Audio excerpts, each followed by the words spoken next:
Ladies and gentlemen, Kevin Matthews. Kevin Matthews.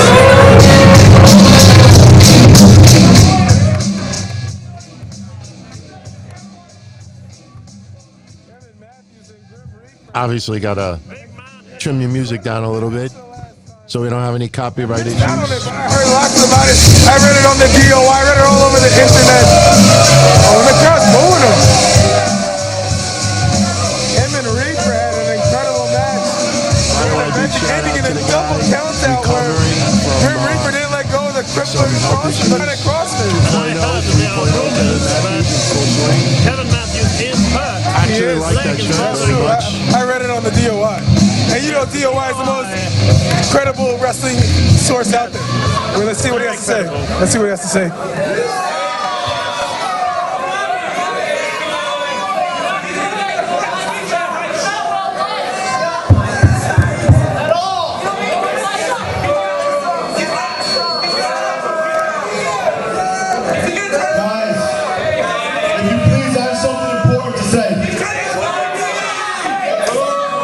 He has something very important to say, Earl. Let's hear it. Some of you might know, but others might not. May 18th, I screwed up my leg pretty bad. I was there. It's at that WSU show, Earl. Yeah, again. I tore my ACL, both my meniscus and my cartilage in my left knee. Wow, that hurts. I'm going in for surgery in about 2 weeks. So obviously I'm not competing tonight. I was mistaken. Guys, I'm being serious. He's being serious, Earl. Come on. I really did think a meniscus was a type of clown. Since my injury, and this is a total shoot, guys, I found God. He found Jesus. By the way, shout out to Twitter, Born Facebook, again is Twitch. Kevin You're in those chat rooms. And after watching the tape Post a comment, I'll probably see it. I'll probably be able to post it to I didn't treat you guys fairly. Oh, well, he's changing his heart around. My behavior was despicable and deplorable. Can all you Steve Austin marks please let me talk? When I came out here, listen, I came out for a reason, seriously. Thank you, I appreciate that. I came out here to simply say, I'm sorry. He's apologizing, Earl. He's manning up. That seems like a genuine Apologizing to all of apology. you. I came out here to apologize to the Grim Reaper. Wow, the Grim Reaper. So Reaper, can you please, Don Tito also, can you come out? I would like to give you a face-to-face apology. He's calling out the Grim Reaper. He's going to apologize to him. Wow. He's going to apologize. He's found God.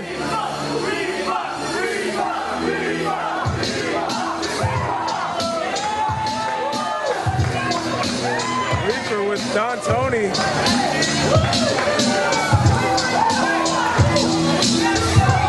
Don Tony's had a change of heart too here in Victory for It seems that these two won the support of the fans. Wow, the crowd erupts. Don't forget Bert Prentice. These two had some great battles. I wish I was here. Reaper, you know firsthand that I'm really hurt because you were at the show where I hurt myself. I honestly have no idea where those sneakers came These from. fans have no heart. No, I he's don't trying to recall apologize. owning white sneakers like that. First things first, Don Tito. Don Tito's I'll in get Don you out of the way Tony. first. Don Tito. I would like to offer my sincerest apology to you and the way I treated you when I handcuffed you to the guardrail and I double stomped your head. What? I've totally missed that one. Yes, it was brutal. At this time, I would like to offer my hand and hope you accept it. I never played the video of him handcuffing me and beating the crap out of me. He's I know you manning saw up. the other handcuff video with Jason Status. No, that was Going into surgery in a week and I'm Joe going So to be out for Delicious, 6 God rest his months. soul. He needs his prayers, Earl. No, Don Tito, as in Tito Jackson. Tito, T-I-T-O. I'm out here by myself. Look around, I have nobody watching. What can you do, Earl? I wouldn't be that stupid.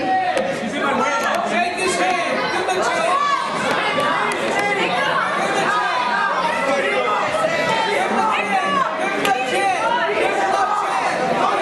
Oh, he shook his hand, Earl. All right, there What we an go. apology. What a man Kevin Matthews has become. Wait, hold on. At He's this found time, I have something to talk to Reefer about, so, I mean, I settled it with you. Can you please give me a moment alone with Reefer?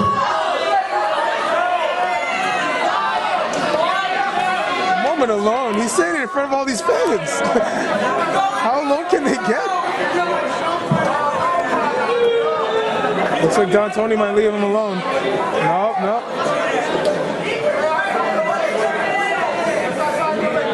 I don't know, Don-Toni. I don't know if this is a wise move, but we'll He see. accepted the apology. He shook his hand. I mean, he did.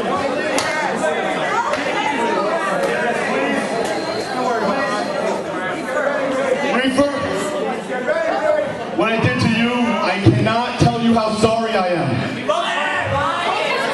You are one of the best talents in this area and around the world. One of the most underrated talents in professional wrestling today. Can't argue with that, Earl. A world-class athlete. Versatility, he WWE's encompasses missing out on versatility. him. TNA's missing out on him. Japan's missing out on him. He's better than 90% of the people today. Wow, what a statement. That's quite a That compliment. is. And I see that. And at this time, just like I did with Don, I want to offer my hand and hope you accept it. Oh, is he going to shake his hand? Oh. First of all, I know you're blowing smoke up my rear. You ain't gonna trick me, buddy. Second of all, I see now you're making a sign of the cross. You're a man of God. If you're a man of God, give me an Our Father right now, buddy. Oh, he's asking him to pray right now. Come on, you're a man of God, right? Let's hear it. Let's hear it. Our Father, who art in heaven, hallowed be thy name. Thy kingdom come, thy will be done. The bombs bursting in air, the rockets, and our flag. That was close enough, bro. That was close enough. Pretty good, I think. That's more than half the people that don't go to church. You know? I'm offering my hand. It matters because we all know you're full of it, bro. You're not tricking anybody. He's street smart. Handshake. I'll yes. shake your hand, but I'm not worried about what your crippled ass is gonna do to me, buddy. So come on, you want a handshake? Here you go. Come on, shake. You try something, you're gonna get the sweat slapped off your face, buddy. Because I'll send you to surgery early, my friend. Earl, do you see that? Earl, do you see that behind his back? Earl, take a look at that. No. He's got handcuffs, Earl. What does he have there? Don't show. No. What do you think? Should I Kevin shake Matthews his has. hand or what? Is that a handcuff or a chain? What do you guys think? Should I have a handshake? Oh, look at that. Handcuffs. It's right in front of the camera. Earl. Right there. It's right in front of us. What about you? Shake it? No. See, one of the the very important psychological things about segments like this is, and you wouldn't even notice it, this is what wrestling school is for. Kevin Matthews has handcuffs behind his back, and Kevin Matthews keeps shifting his body. So obviously I can't see the handcuffs because then I would be like, Reefer, look. So if you notice, as Kevin Matthews turns the other way, I also turn the other way. Little things like that, very important. What about you, Marie? No? Oh my goodness, this is blasphemy, Earl. This is blasphemy. Kevin Matthews is going straight to hell. I don't know what this man thinks he's doing. Yeah, this is Satan. Oh my God, it's Satan. He knew it. The street smart. They got him in the crowd of crossface. They got him in the crowd of crossface. The security trying to break it up. Don-Toni's like, no. Oh, Don-Toni wants a handshake. Oh, the locker room's clear. DC Diamond, JMS. Everyone's clearing out. Major intensities out there. Oh, fortunate for them. This is a brawl. It's what it is. Oh my goodness. And Kevin Matthews now slinking out of the ring at that Oh my leg. goodness. I think his knees hurt. His knees are hurt, Earl. He could barely walk.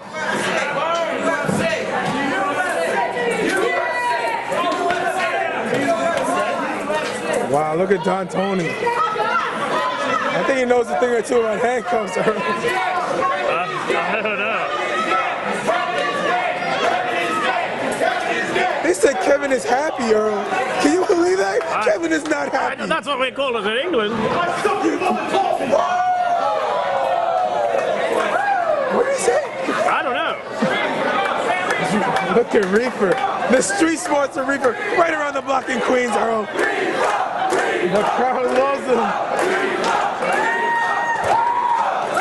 Lucky for security, or else Kevin Matthews could have been going into another type of surgery. Yes.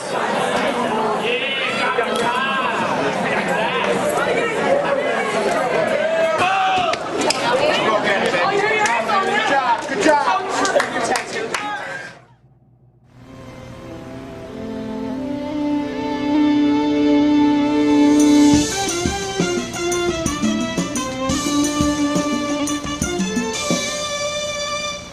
Every third Ladies and gentlemen, Kevin Matthews. answers, no holds barred. It's Q&A with Don Tony. This is your chance. Every Thursday night, you ask the questions, DT gives you his answers, no holds barred. It's Q&A with Don Tony. This is your chance to speak your mind and be heard about anything. Q&A with Don Tony. And now, your host, Don Tony. Don Tony. Don Tony.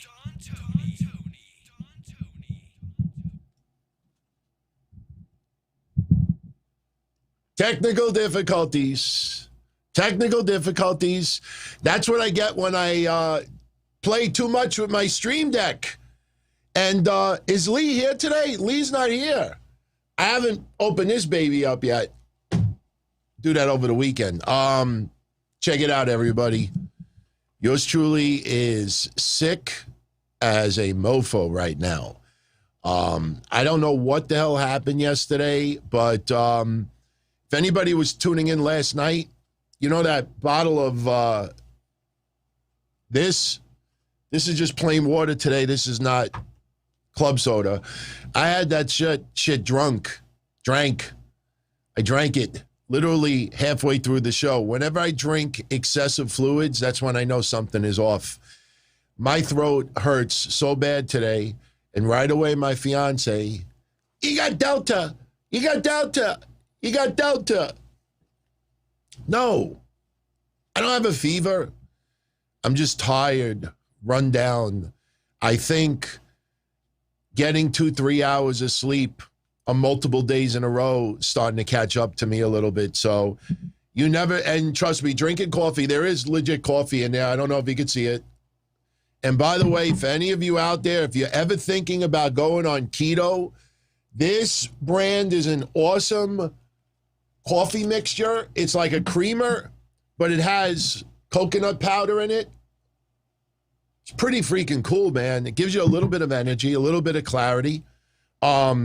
Anyone out there that ever experiences with coconut oil powder, MCT oil, if you're not used to it, please start in very, very small amounts. You will have stomach cramps. You will fart. As I told not too long ago, my father shit his pants. I kid you not. He wanted to try it. I told him you got to start off with a little teaspoon and work your way up. Son of a bitch put 2 tablespoons in a cup of coffee because he wanted his mind to go pfft.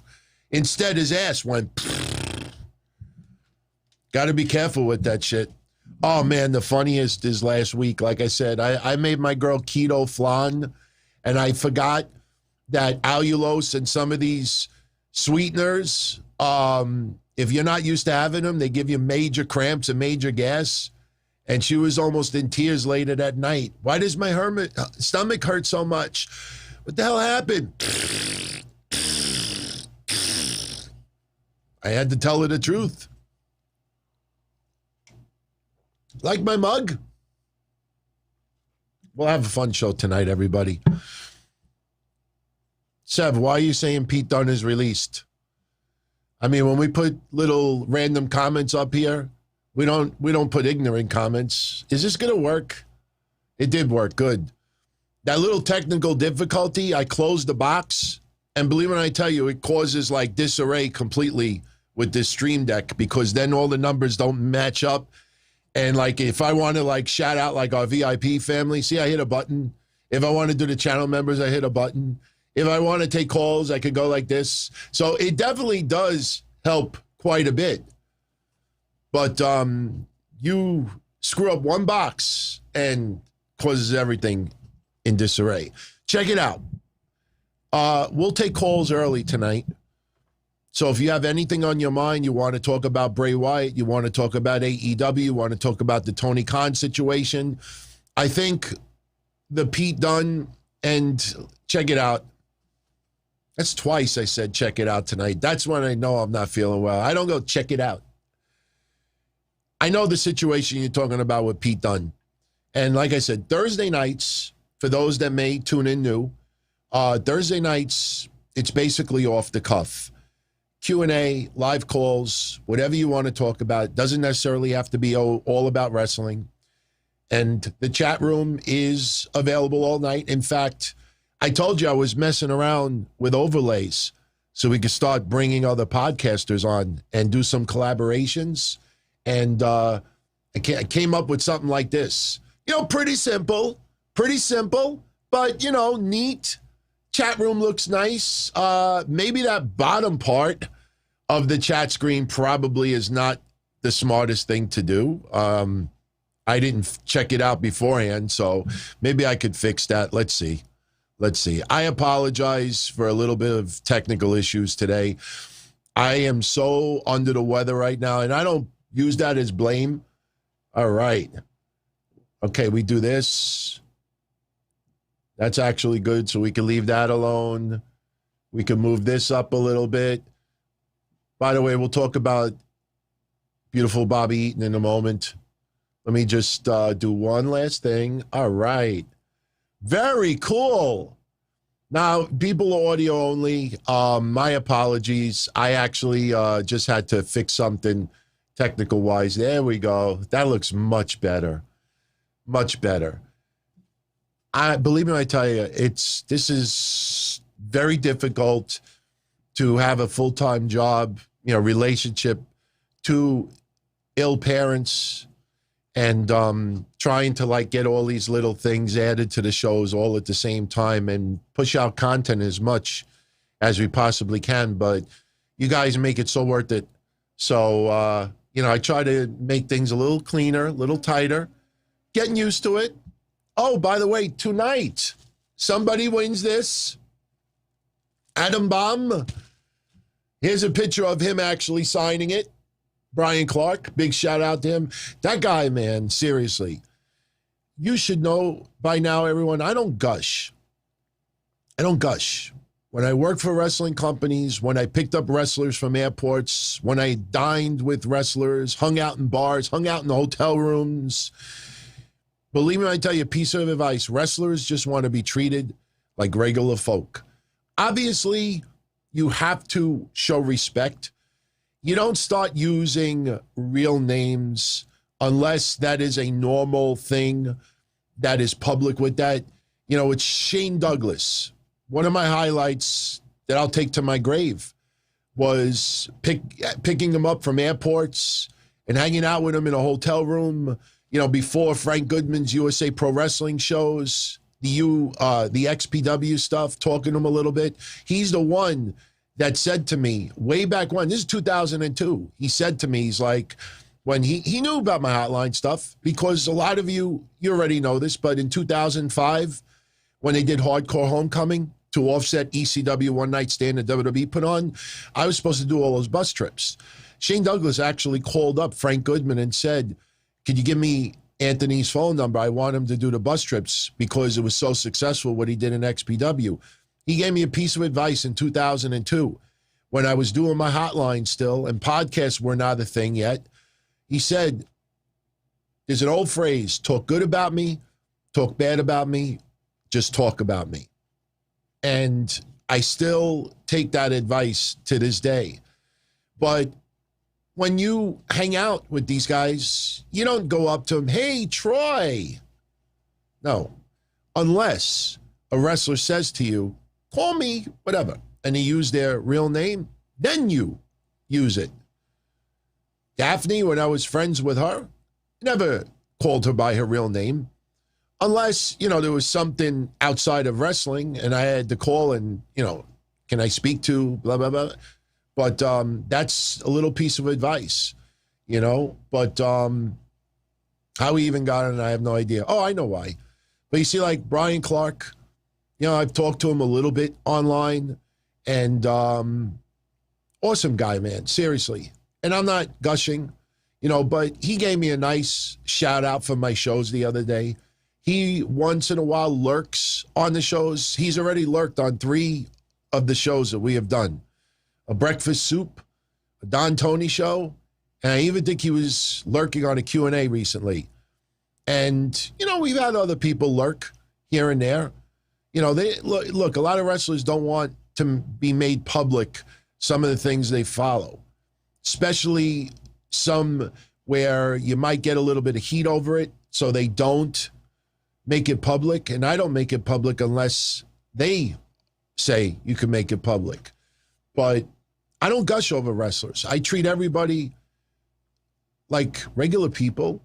I mean, obviously, I will always appreciate everything they've done. And, I think it's pretty fucking cool to be able to give away this stuff. Someone will win this tonight. And guy's an awesome dude, man. Didn't even know about the military stuff and everything else. Good guy. Seriously, speaking of good guys, man. Good guys, for real. Rest in peace, Bobby Eaton. No, I did not make this graphic. Yes, I made the name and the years, but this picture, I think, was made by the NWA. Beautiful. Yeah, pun intended, beautiful. You might remember, I don't know if it was Monday. I think it might have been Monday. Or it might have been last week's Thursday show. And I said that, elderly people, you could just fall, break your hip, and die from those injuries. I know a lot of you remember that last week because I got a couple of emails today from you saying, holy shit, DT, do you hear what happened to Bobby Eaton? Now, we don't know the cause of death yet, but something that a lot of people don't know is that only about 2 weeks ago, Bobby Eaton had a horrible fall, hurt his hip extremely bad, broke a couple of fingers, and had to go to the hospital. Less than about 2 weeks later, he's gone. He's gone. I mean, I know over the years a few people who fell down a flight of stairs, slipped on ice in the wintertime, had a fall, go to the hospital, broken hip, broken leg, and they die a short time later. That's trauma. That's trauma to the body. I don't know if the fall is related to Bobby Eaton's passing, but way, way too soon. 62? 63? Way too soon. Some of you out there who are younger fans never got to witness Bobby Eaton in real time. I will tell you that today, next few days, next week, you're going to get a crash course on not only how good of a guy this was, but how inspirational and influential he is to wrestlers of today, back in the 90s, the 2000s. There's a lot of wrestlers out there that Bobby Eaton was a very big part of their inspiration to become a wrestler. Was he the be-all, end-all? Probably not in most cases. Bobby Eaton was never that guy. You see, thank you. I may be under the weather. The brain is still pretty sharp. B-plus player. Remember that dopey tweet by some random schmuck online a couple of weeks ago about Eddie Guerrero? And you saw all those people online. They had to make their statement. You know, everybody had to try to top each other to tell us why Eddie Guerrero is an A-plus player. We already knew that. Why do you give attention to a random fuck out there that is looking for that? Bobby Eaton is almost in the same category as Eddie Guerrero.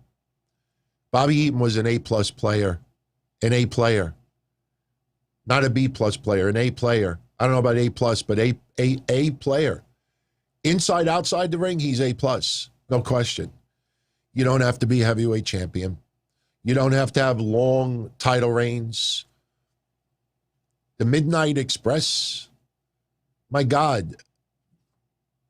I know a lot of you know me growing up as a wrestling fan and also a fan of disco and house music and hip house and techno.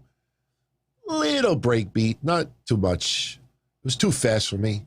I went to a club in like 1989, I think it was, in 1990 in Long Island, and they were playing breakbeat music. I walked in there, and I saw people going like this. I'm like, come on, man.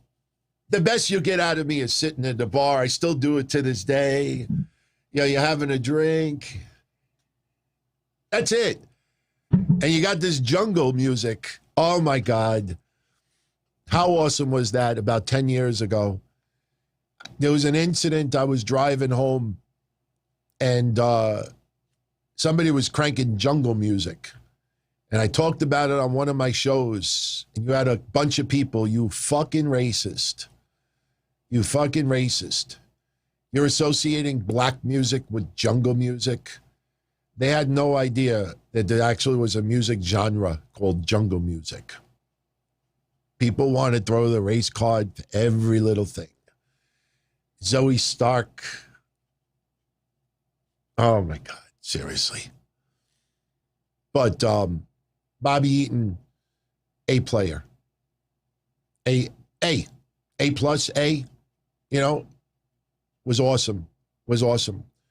Me, as I said, growing up into club music and disco and everything else, when the Midnight Express came out to that song, dun, dun, dun, dun, dun, dun, dun, dun, dun, dun, I got so sick of that song sneaking into clubs with fake ID in the late 80s, 87, 88, 89, you know, and then hearing it over and over and over again. But then you start watching your tape trade and you're watching lots of Midnight Express, because here in the Northeast, I'm a New Yorker my entire life. And we were not treated to as much of the NWA and Southern wrestling as others. Tape trading was the way to go. Tape trading was not easy to do in the 80s, especially when you were a kid and you had to depend on your parents as well. But when they came out to that, every time I used to hear bum bum bum bum bum bum bum bum bum bum bum, epic. And what sucks is you can't even tune into the WWE network because they dub over all that shit. But Bobby Eaton was awesome. To pass away at that young of an age sucks. It sucks. And you might remember, because I remember Guardian of Chaos especially giving me a little bit of appreciation, that a lot of people out there ignore a lot of names who pass away in wrestling because they're just not big enough and they don't get attention. No love for Burt Prentice. You know, I understand that a ton of people out there don't know who he is, but to just bypass it because it's not a sexy enough name, that's fucked up. Bobby Eaton's wife passed away a few weeks ago. We talked about it on the shows. Remember we posted a few photos? He just lost his wife a couple of weeks ago. Imagine that depression, that sadness, that loneliness, and then has a horrible fall, and then 2 weeks later, he's gone. I mean, if we could be a little lighthearted for a minute and smile for real. Could you imagine today, Bobby Eaton at the pearly gates? It's like checking into a hotel. You're going away for a weekend, a month, whatever it is. You go on a Jericho cruise. You go in your room. You put your suitcase on your bed. You open it up. You take a couple of things out. But you're like, fuck it, man. Let's go get sun. Let's drink. Let's find Jericho. Let's do this with that. And you leave the bag there. His wife in the pearly gates checking in. She probably didn't even completely unpack yet. The suitcase is still on the bed, and the door opens, and here's Bobby Eaton. Holy shit, I didn't even take my stuff out of my bags out yet, and you're here. Rest in peace, Bobby Eaton. Nothing else I could say that would pay any better tribute. I mean, I know people out there are going to read wiki bios and read word for word from other websites. All I know is that I enjoyed his shit. From the Midnight Express to the Dangerous Alliance to the Earl of Eaton. How many times do we talk about on this show before that I used to love the Earl of Eaton? The Earl of Eaton. He even had a match in ECW. Shows up with Arn Anderson. Holy shit. The fans embraced him. You don't have to go hardcore.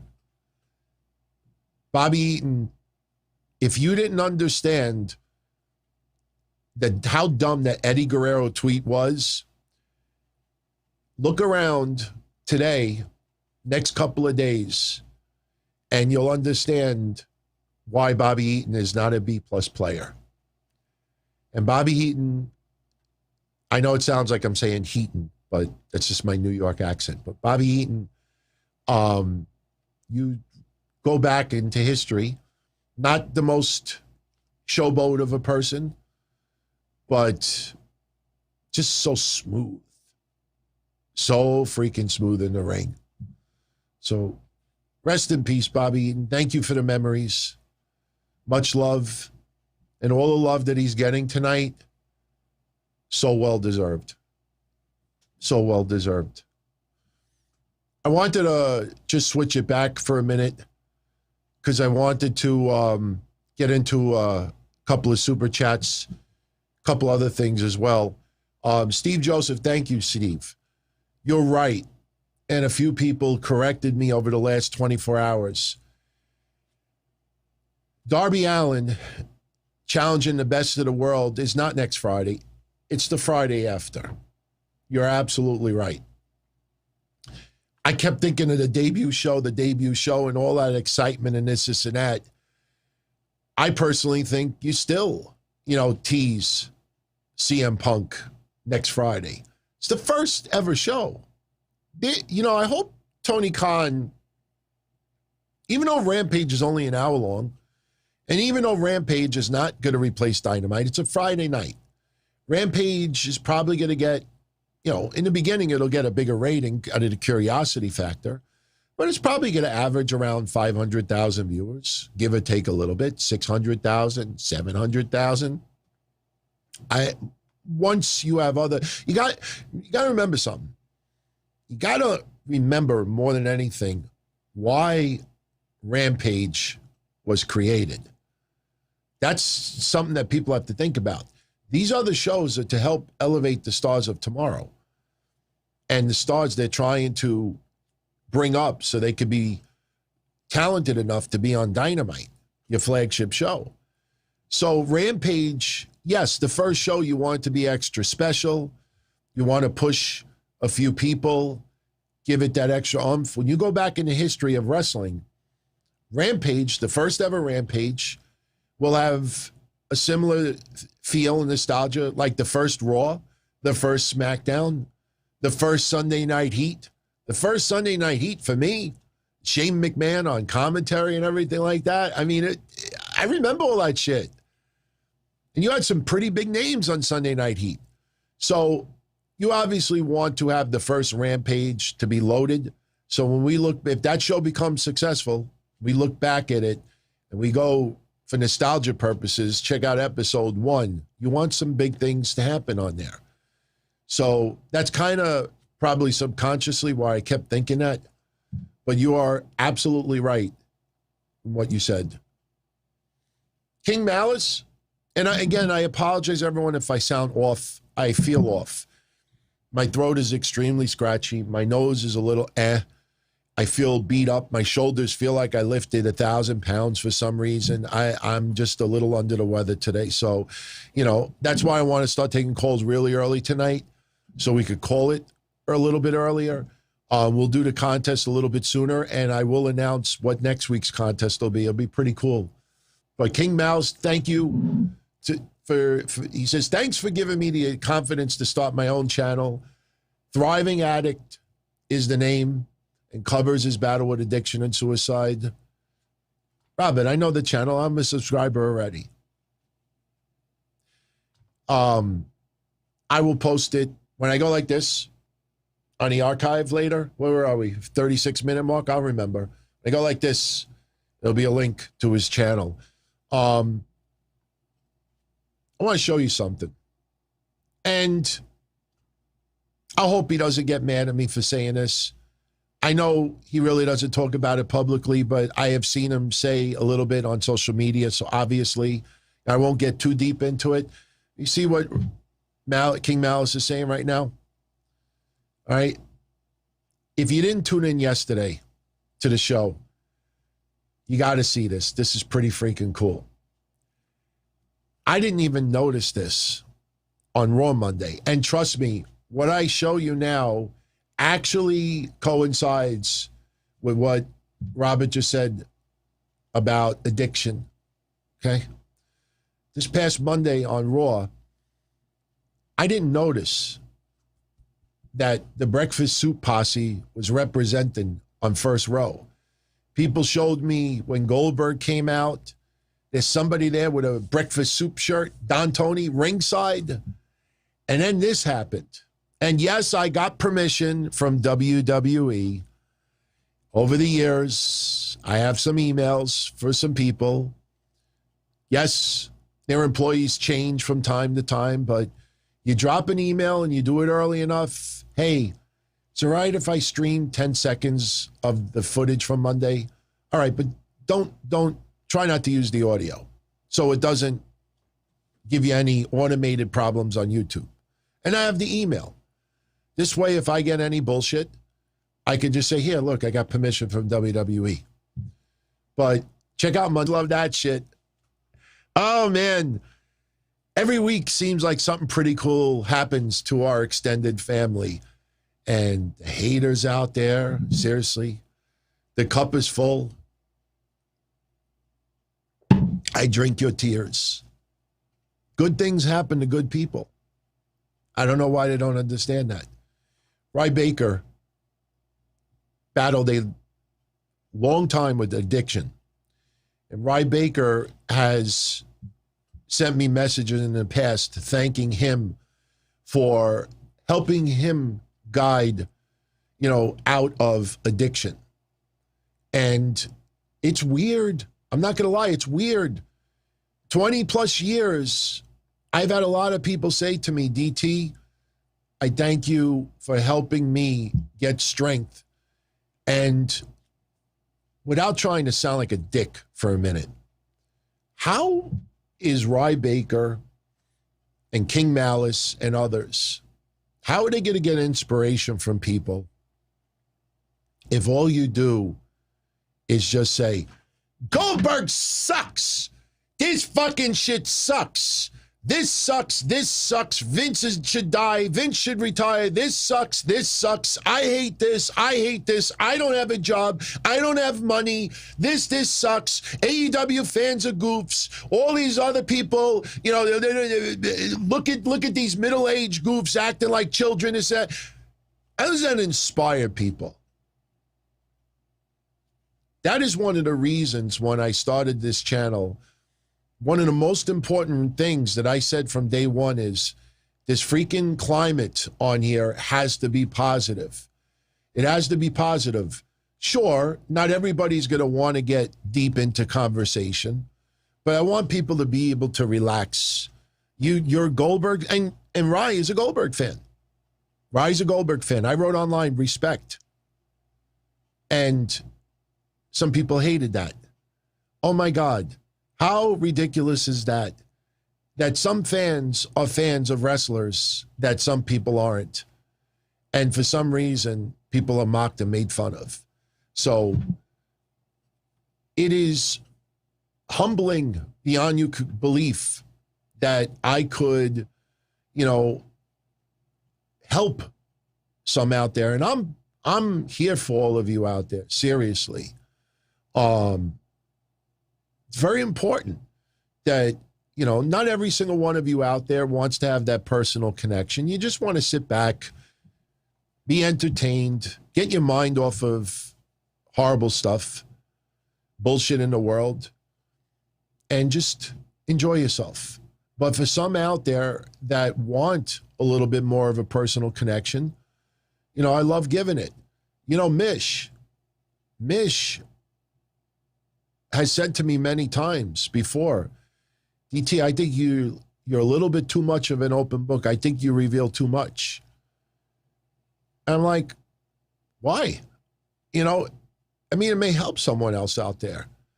When I talk about my pain that I deal with, I don't do it for sympathy, but I try to relate to others out there. That's why when Jeff Hardy had that issue and he was hoarding painkillers, I almost died in a car accident. I have pain 25 years later. Actually, this July was the 25th anniversary of my car accident. I know what it's like to have such severe pain that you hoard any extra pills that you may have, a small amount, because you're always petrified that you may run out, or your doctor may stop prescribing you, or your doctor passes away. And especially in this current world that we're in, where people abuse pain medicine, God forbid my doctor turns around and says, I can't prescribe you pain medication anymore. I've been taking that shit since 96. If somebody out there pulls my medicine where I can't even walk and I'm forced to be bedridden, you'll hear some really horrible news about yours truly in the local papers. That I don't know if I could live through that.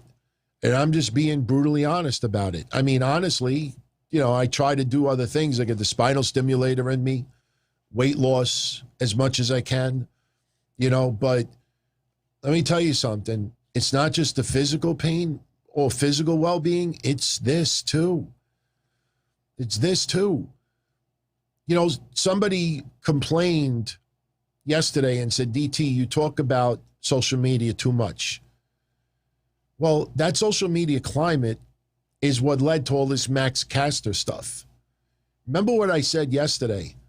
You had an entire building in Charlotte, North Carolina last week that watched AEW Dark in person, and no one went online with video or cell phone footage or comments said, oh my God, you would not believe the horrible shit that Max Caster just said. The whole arena, nobody cared. That entire AEW roster, from Sting all the way down to Bling, not one person went to Tony Khan in 5 days and said, Tony, I think you might want to look at this. Oh. There it is. That's what I couldn't find yesterday. Dizzy Hogan, I don't know who he is, but Dizzy Hogan, you let me down, brother. You should have followed up with the next question. They shown that he's at his own seat watching the monitors during Dynamite. He wants us to believe that he wasn't watching the other two shows being recorded, taped. Tony Khan, quote, I booked the cards for all our shows, Dynamite and now Rampage. I also book the cards for Elevation and Dark. Yes, I'm always in the chair during Dynamite, but during Dark, I'm sometimes backstage producing Dynamite promos. I've always edited tape Dynamites, but we'll edit Darks now too. Now, one person with a follow-up question. What about your entire roster? Nobody was offended by that? that nobody brought it to your attention during those 5 days? What about the loudspeakers in the back? You hear everything. You hear the crowd noise as like, ooh, ooh. That's what it sounds like in the back. When you hear the mat, people fall on the mat, you hear the echoing of it in the back, and that's not as clear. But when a wrestler screams in the ring, you can't hear that in the back. But when a wrestler is on a microphone and it's booming through the speakers, that entire Daly's place hears it in the back. They hear it in the back. So with all due respect to Tony Khan, he got away with another one. He was in the back producing other segments, this and that. Like I said yesterday, he's like, all right, Britt Baker, next time, you got to be a little more angry about it. We had his fingers in his ears. Was everybody in the parking lot having sausage and peppers and they weren't in the building when Max Caster's voice was booming through all the speakers? The fuck out of here. I'm a huge AEW fan, but I'm not a dope. And a lot of you out there saw right through that shit. And you know what? They get a pass. A lot of radio shows give it a pass because they don't want to get on the bad side of the wrestlers, of the shows, because one day maybe I could land an interview. Maybe they'll follow me one day. So when people say to me, DT, you talk about social media so much, yeah, because what just transpired in the last couple of days is a perfect example of how fucked up it actually influences what you even see on TV. Domino's Pizza. They're an advertiser, a big advertiser. They pay a lot more money than you think to air commercials during Dynamite. Did you see all those reports? This is why I don't do news anymore. I don't break news. If I started breaking news on the shows,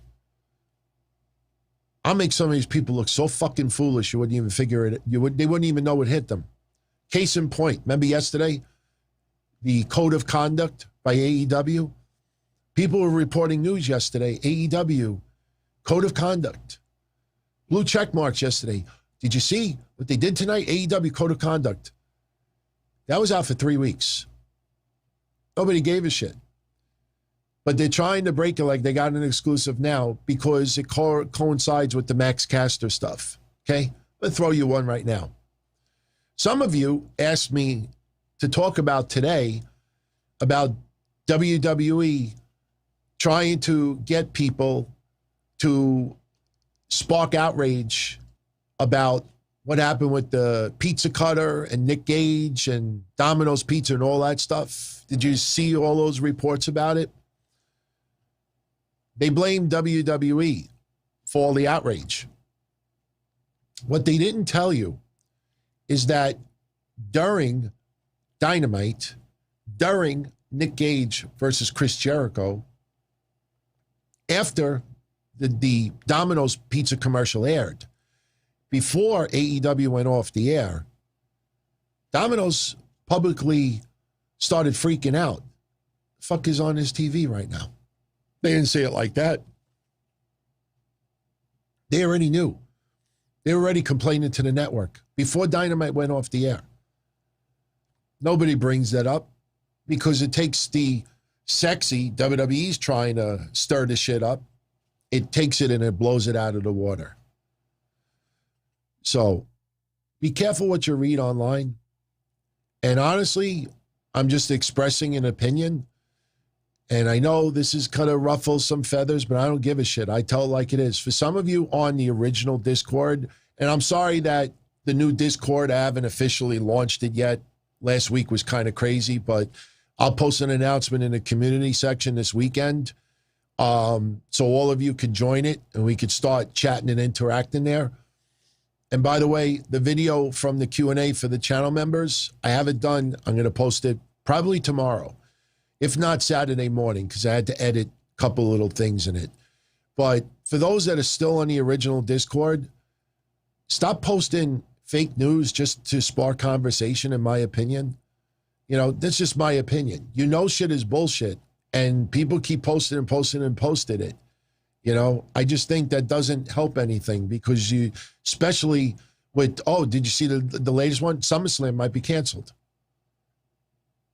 People actually report that. SummerSlam might be canceled because of this COVID variant. Yeah, just like Lollapalooza was canceled and other things. People got to be a little more responsible.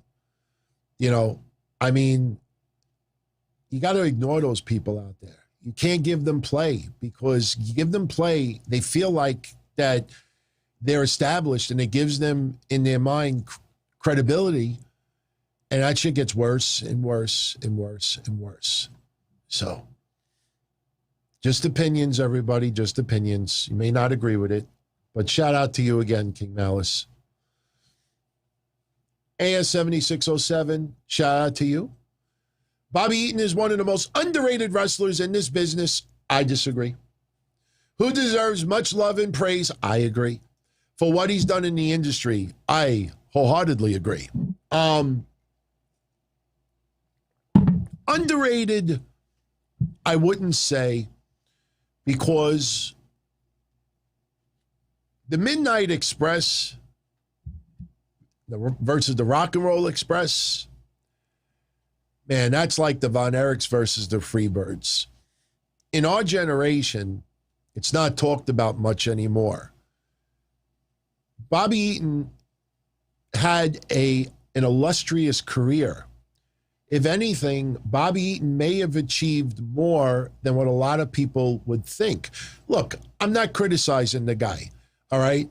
If you look at this photo, all right, he's not the most, like, physically attractive person, you know? I mean, he's in shape, but he's very, very simple and plain in a way. You know, even with the Midnight Express, it's all business. A little bit of showboating, but for the most part, look, a pair of tights. You know, yes, in a Dangerous Alliance, he would wear long pants and he would wear, you know, but point is, he's not one of these, you know, outspoken. Even when he cut promos, it would be pretty calm. Bobby Eaton, I wouldn't say underrated because he got a lot in his career. What I would say is that Bobby Eaton is one of the most underappreciated wrestlers because there wasn't enough pomp and circumstance, a lot of fluff with Bobby Eaton. You know, he would come out, Midnight Express theme would be playing, booming on the system, and then you have Jim Cornette coming out with the racket, and Jim Cornette was animating this, and Bobby Eaton always straight to business. So he, to me, is one of the more underappreciated wrestlers. So, but I agree with everything else that you said. Absolutely. Bobby Eaton was awesome, man. It's kind of like disrespectful to say to a woman, right? Bobby Eaton was awesome, man. I'm a little off today, but Bobby Eaton was awesome. I mean, in 2021, we really don't talk about him much, you know, in recent years, we haven't. But, man, there's so much footage out there. You see some of the early work. You know, I don't know how many holy shit chants you would give to a lot of his work. But one thing you'll be left with is, man, that guy is smooth. He knows how to command that ring. And awesome. Awesome talent. And trust me, you're going to get a couple of assholes looking for attention that will write a tweet very soon. Bobby Eaton was a B-plus player. Big Armada in 1988. Much love. You know, I just realized something. Shit. My apologies, everybody. I will, the alerts, you know, the alerts when you become a member, when you subscribe, and super chats, I just enabled it. I just realized I forgot to enable it, but still doing it here. Okay, Fabe.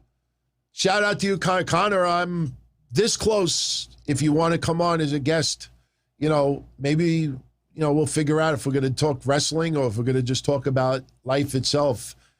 There's a lot of people out there that really enjoy the straight up discussions. I try to blend it on Thursdays, especially based on what everybody is talking about, but definitely want to have you on. So, I've been working on overlays for the last week or so, try to make it clean. And not only that, I'm trying to, if you look on the bottom, you see the logos, I have some with none, because when I have someone on, I want to be able to put their logo on the screen also. I don't want to just have my shit on the screen. So, I should be done with it by next week. I have to do a little at a time. And plus this weekend, I want to kind of play around with this. Everybody says this thing is amazing. And you don't have to do a podcast. You could do the video game stuff, whatever. So I'm going to play around with that over the weekend too. But much love, much love. Let me put this back to here. So yeah, those alerts are back up. So for those that may not know, if you become a channel member, if you become a subscriber, which is free, remember, post a super chat, nice little cute animated wrestling alert comes up. I'll be adding more this week. Some of you have sent me some hilarious ones, so we'll definitely put that on the screen. RMJ23. Actually, you know what? Remember, I actually did this too. Boom. I know it's a little off. I didn't even it, but RNJ23 needs some advice. He's 25. His dad believes he'll never be a man until he moves out of his mom's house. His mom believes he'll never be a man until he stops listening to his dad. What should he do? Stop listening to your dad and move out of the house. You do both. No. By the way, thank you for the question. Thank you for that. My honest opinion.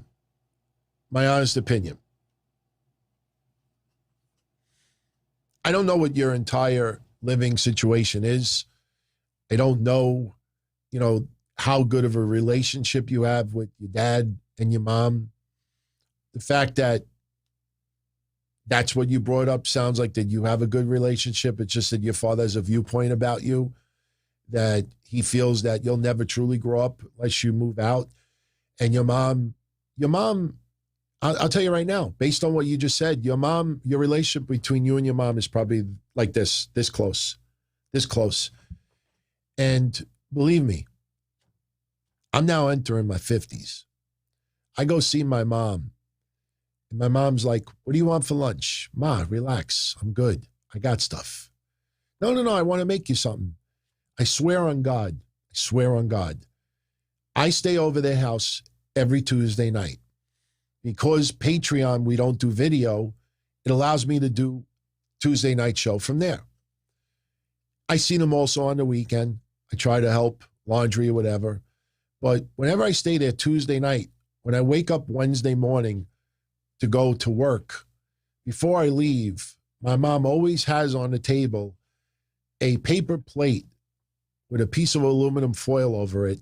And what she does every Wednesday morning is she makes me 2 scrambled eggs, 2 pieces of sausage, 2 pieces of bacon. She's been doing it every single Wednesday morning, even, when my father was going through what he was going through. She's been doing this for probably about 2 years now. My mom, even at my age, my mom still loves being a mom. And your mom still loves being a mom towards you. So she likes your company. She likes that she, has you in the house. And that's why your mom is saying that. Now, I will also say that when I was in my early 20s, my dad said the very same thing to me. And I did move out of my house. And a lot of you already know the story that I got a studio apartment. I think I was 21 at the time. And I moved out for about a month, 5 weeks. And because I didn't want to piss off my landlord, one day while they were at work, I packed everything up in my studio apartment, put it in my car, and left a note saying, I'm really, really sorry, but I have to move out. and I went back home. That 5 weeks or 6 weeks that I moved out, that was a huge learning experience.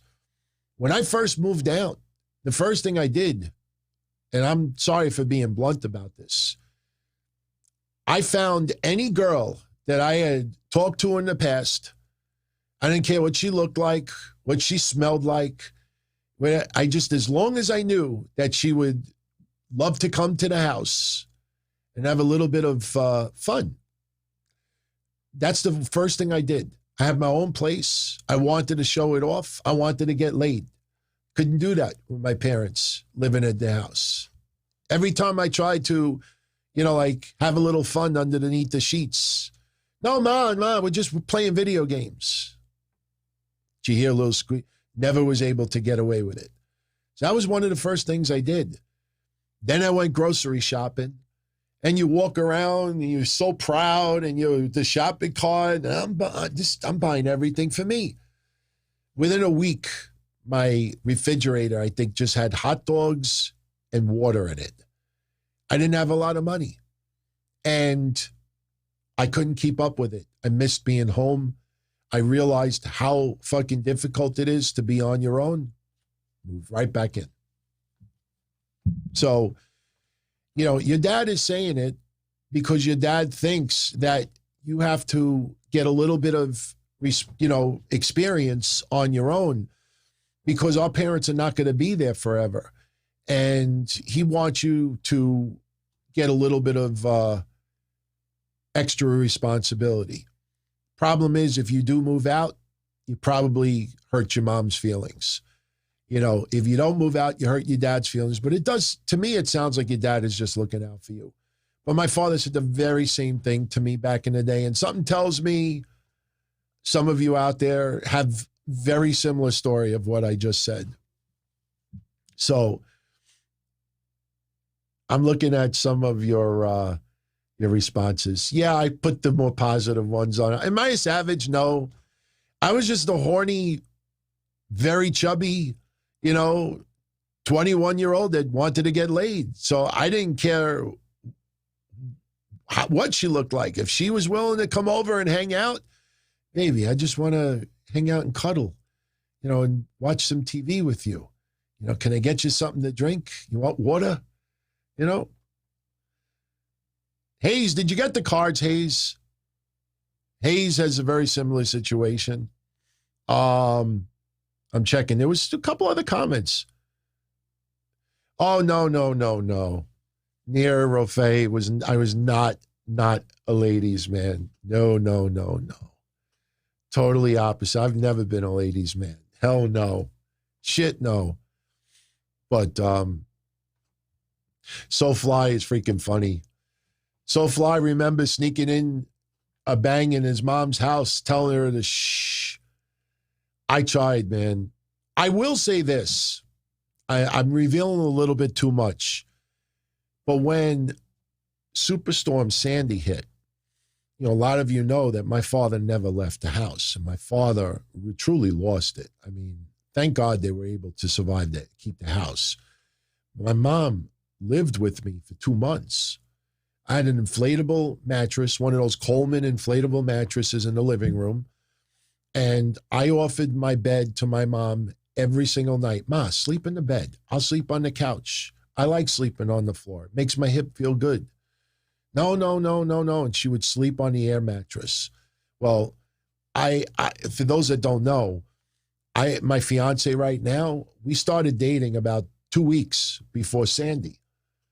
Long day at work, Roger. Catching the show on the download. Wants everybody to hit the like button. Much love. Thank you, Roger. Work. Make that money. Make the money. I love people who go out and try to go for it. Seriously. My mom stood here. I started dating my fiance 2 weeks before Sandy. So just to show you how chaotic it became so quickly, she came over my house while my mom was living here for 2 months, and we'd be in my room, turn the volume up a little bit, try to get, like a little, and my mom I noticed.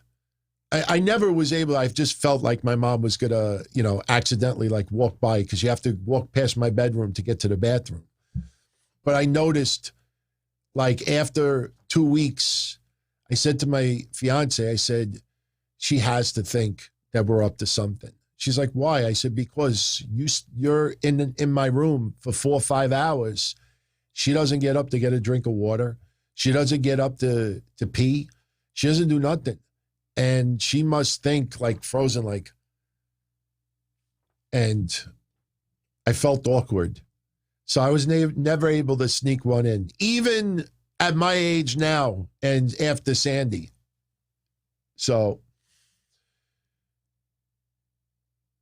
I see a lot of you talking about the vaccine. I hear you. I hear you. This shit's crazy, man. It's crazy, but just be careful. If you're not vaccinated, be careful. You know, I'm vaccinated and I'm still worried that I could get COVID, but I feel that I have enough antibodies in my system that as soon as COVID enters my bloodstream, what the fuck are you doing here? And beat the shit out of it. The thing is, though, is I don't even want it to enter my system. Today, I picked up paper from a customer's house. I wore a mask. She rang the doorbell, opened the door. She didn't have a mask on, but I put the mask on. You know, I just can't be 1,000% comfortable with people, you know. But, you know, they're enforcing masks again. And you and I talked about it 18 months ago that was going to happen. I mean, it's pretty obvious. But the good thing is, everybody starts wearing some masks again. They're requiring more and more people to get vaccinated. You know, that kind of does infringe on your freedom and your rights. I never lived through a pandemic before. I know we had SARS and I know we had other things, but I never lived through a pandemic like this. And, you know, if there's a pandemic and it's hurting this country so much, not just with deaths, but finance and everything else, you know, I don't know if the answer is forcing people to be vaccinated. You know, I just think that you have to be careful about invading people's freedom. I just feel that if you're unvaccinated, you know, if you say that vaccinated people can remove the masks, you know that unvaccinated people are going to remove the masks. And unfortunately for a lot of people, the only way some people are going to get vaccinated is when someone they know dies or gets seriously ill from this virus. And then that's when you'll scare people into getting it done. It's a shame, but like I said, the virus itself is going to convince people to get the vaccination. Not $100, not a lottery ticket, not an entry for possible free education, not free burgers, not free shakes, free cake, free donuts. You know, I just can't believe there aren't more people out there that haven't gotten 3, 4, 5, 6 shots to just keep getting free stuff out of it. There's got to be some idiots out there that are like, you know, dude, if we get the shot, we could have free burgers tonight. Dude, did you see what Taco Bell did? If we get the shot, we could have free chimichangas. Bro, dude, we could get lottery tickets for nothing. Dude, I can't believe that we haven't heard people that went and got 3, 4, 5, 6 shots because they just wanted free stuff out of it. Younger Don Tony, 18-year-old Don Tony, would probably have had an extra shot by now at least. I would have been like, oh man, I got the shot so early. I didn't get no free stuff. What could it do? We're supposed to get boosters anyway. I go for shot number 3. I'll be fine. I probably would have done that at 18 years old. I know it kind of sounds like Riddle a little bit. Bro. Yeah, Austin. Dude, we get free Tony Storm posters. Dude. I still can't believe that WWE and AEW never had like a little vaccination site set up, you know, around their grounds. you know, and have like a couple of maybe lower grade superstars. Hey, if you show up and get a vaccine today, you could take a picture or get a signed photo from Lee Johnson. I can't believe they didn't do it, especially Florida. The hotbed, they come in homecoming. Oh, special. They're going to have a tent set up in the parking lot, Daly's place. If you show up and you get a vaccine, you know, you could get a signed photo from Bling Bling. I can't believe they didn't do that. A little surprised, to be honest with you. So, what else is going on, everybody? Want to start taking calls? Oh, by the way, you know, some of you have never seen the entire video of this. Some of you have never seen that entire video. I know that I am much more mellow now than I was even 5 years ago. I still feel I'm politically incorrect, but I have evolved in a lot of my views. A lot of social issues I have totally done a 180 on my opinions on. You know, having, you know, your parents get older and having your mom clinically pronounced dead twice on an operating table will do that to you. You get a couple of cancer scares. Right now, I'm like this with the prostate issues. Life's too short to be to every day be miserable online. You know, it's just, I'm tired of it. I'm tired of it. You know, if wrestling sucks so bad, why are we watching it? There's so much other stuff out there that you could watch. You know, I've been watching scammer videos. There was Scammer Revolt, Scammer Revenge, where, you know, they bait the fraudulent call centers in India. And oh my God, there's one guy online. I don't know if you've ever seen those videos. You'll get addicted to it. I've been watching those videos lately, and there's one guy, I don't remember his name. Maybe someone in the chat room remembers his name. He wears sunglasses when he does the videos, but he changes his voice. And you have the call centers in India with the Amazon scam, the Microsoft scam, viruses, FBI stuff. And there's a video on YouTube right now called Angriest Scammer Ever. Angriest Scammer Ever. No one's posted the name yet. I watched this video. There's like a 3-hour version of it. There's a 6-hour version of it, and there's a 30-minute version of it. Watch the 30-minute version. You hear this scammer in India cursing and yelling at the top of his lungs. Why are you? Because what this guy does is he goes along with the scam. And for those that don't know what the scam is, this is what they do. You'll get a phone call or you'll get a voicemail, and it'll say that you signed up for antivirus software, and because the software didn't deliver or something like that, you're entitled to a refund of $400. Some people out there think, wait a minute, I never signed up for anything. Some people believe that when they bought their computer or something like that, that they had something in there. So they call the number back, and the call center, I mean, not everybody falls for it, but the call center will get especially elderly people to believe that they're entitled to a refund. Or your credit card has been charged $199 for something on Amazon. I didn't buy anything on Amazon. Okay, let's connect to your computer so we can give you back your money right now. So what they do is they use, you know, a program like AnyDesk or something, and the scammer in India connects to the person's computer. And what these revenge people do is they pretend that they're going along with it, even though they know they're being scammed. And then what the person does from India, because all these call centers are from, I think, Calcutta, India, or something like that. I think that's the town. What they do is they go in your computer and they'll say, okay, you're due back a refund of $400. type in your name, type in 400. Now, you think they're linked to your bank account. When you type in 400, on the other end, the Indian scammer adds an extra 0 and then hits enter, or will enter 2 zeros and hits enter. And then it looks like that you, the person who's being scammed, you accidentally typed in 40,000 instead of 400. So now the scammer's freaking out. Oh my God, I'm going to lose my job and this and that. I need the money back and this and that.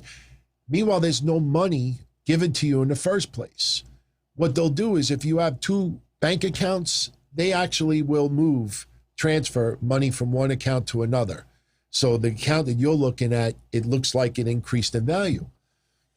So long story short, just to fast forward, they will tell the person being scammed in the United States that you have to go to Target or Walmart or Best Buy or something and buy Google Play gift cards. Or why can't I just refund the money back? The bank is closed. Or, if you call your bank's going to charge you $1,000 to transfer $40,000 back. But if you go buy the gift cards, you don't have to give us back $39,600. You only have to give us $38,000. You could keep $1,000 for yourself. So some people actually go buy the gift cards. They give the money to the scammer. And then a couple of days later, they realize either the money that was put in their account never existed and it bounces, or they realize that the money was just moved from a different account. So what these revenge people do in the United States is they go along the whole thing. And this guy with the sunglasses, I wish somebody knew his name. I would tell you right now. In fact, you know what? After tonight's show, in the comment section, I will post the link of his channel. But what he does is he buys like $2,000 in Google Play cards for real. Or he has some fake program where it looks like that he's got the cards. And what he does is instead of giving the scammer in India the code number to cash in the card, he starts cashing them in himself. And because he's playing an old lady, like he just rambles on and rambles on. And meanwhile, you got this guy in India. Why are you redeeming? No, don't redeem. What are you, stupid? Terimaki Chu, Bancho, motherfucker. Why are you redeeming? No. Oh, well, because you need the money. Terimaki Chu, motherfucker. You don't know. No. Do you know?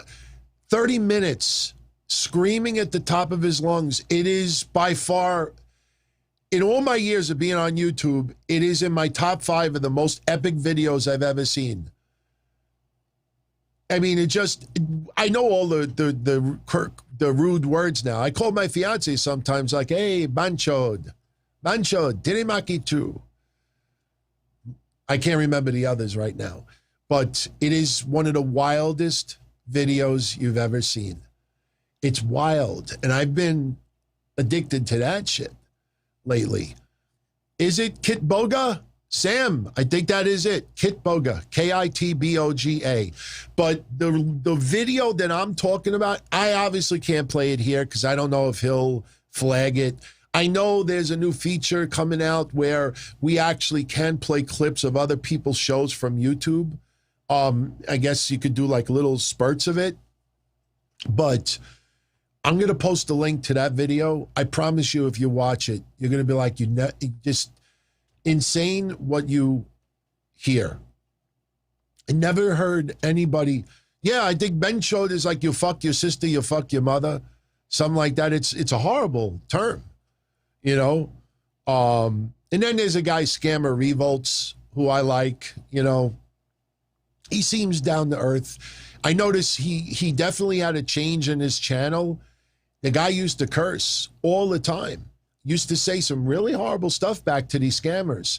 But now, like, he'll say, oh, suck my toe. You know, like, so obviously when his channel started getting bigger, he's like, all right, I got to pull back on some of the things that I say.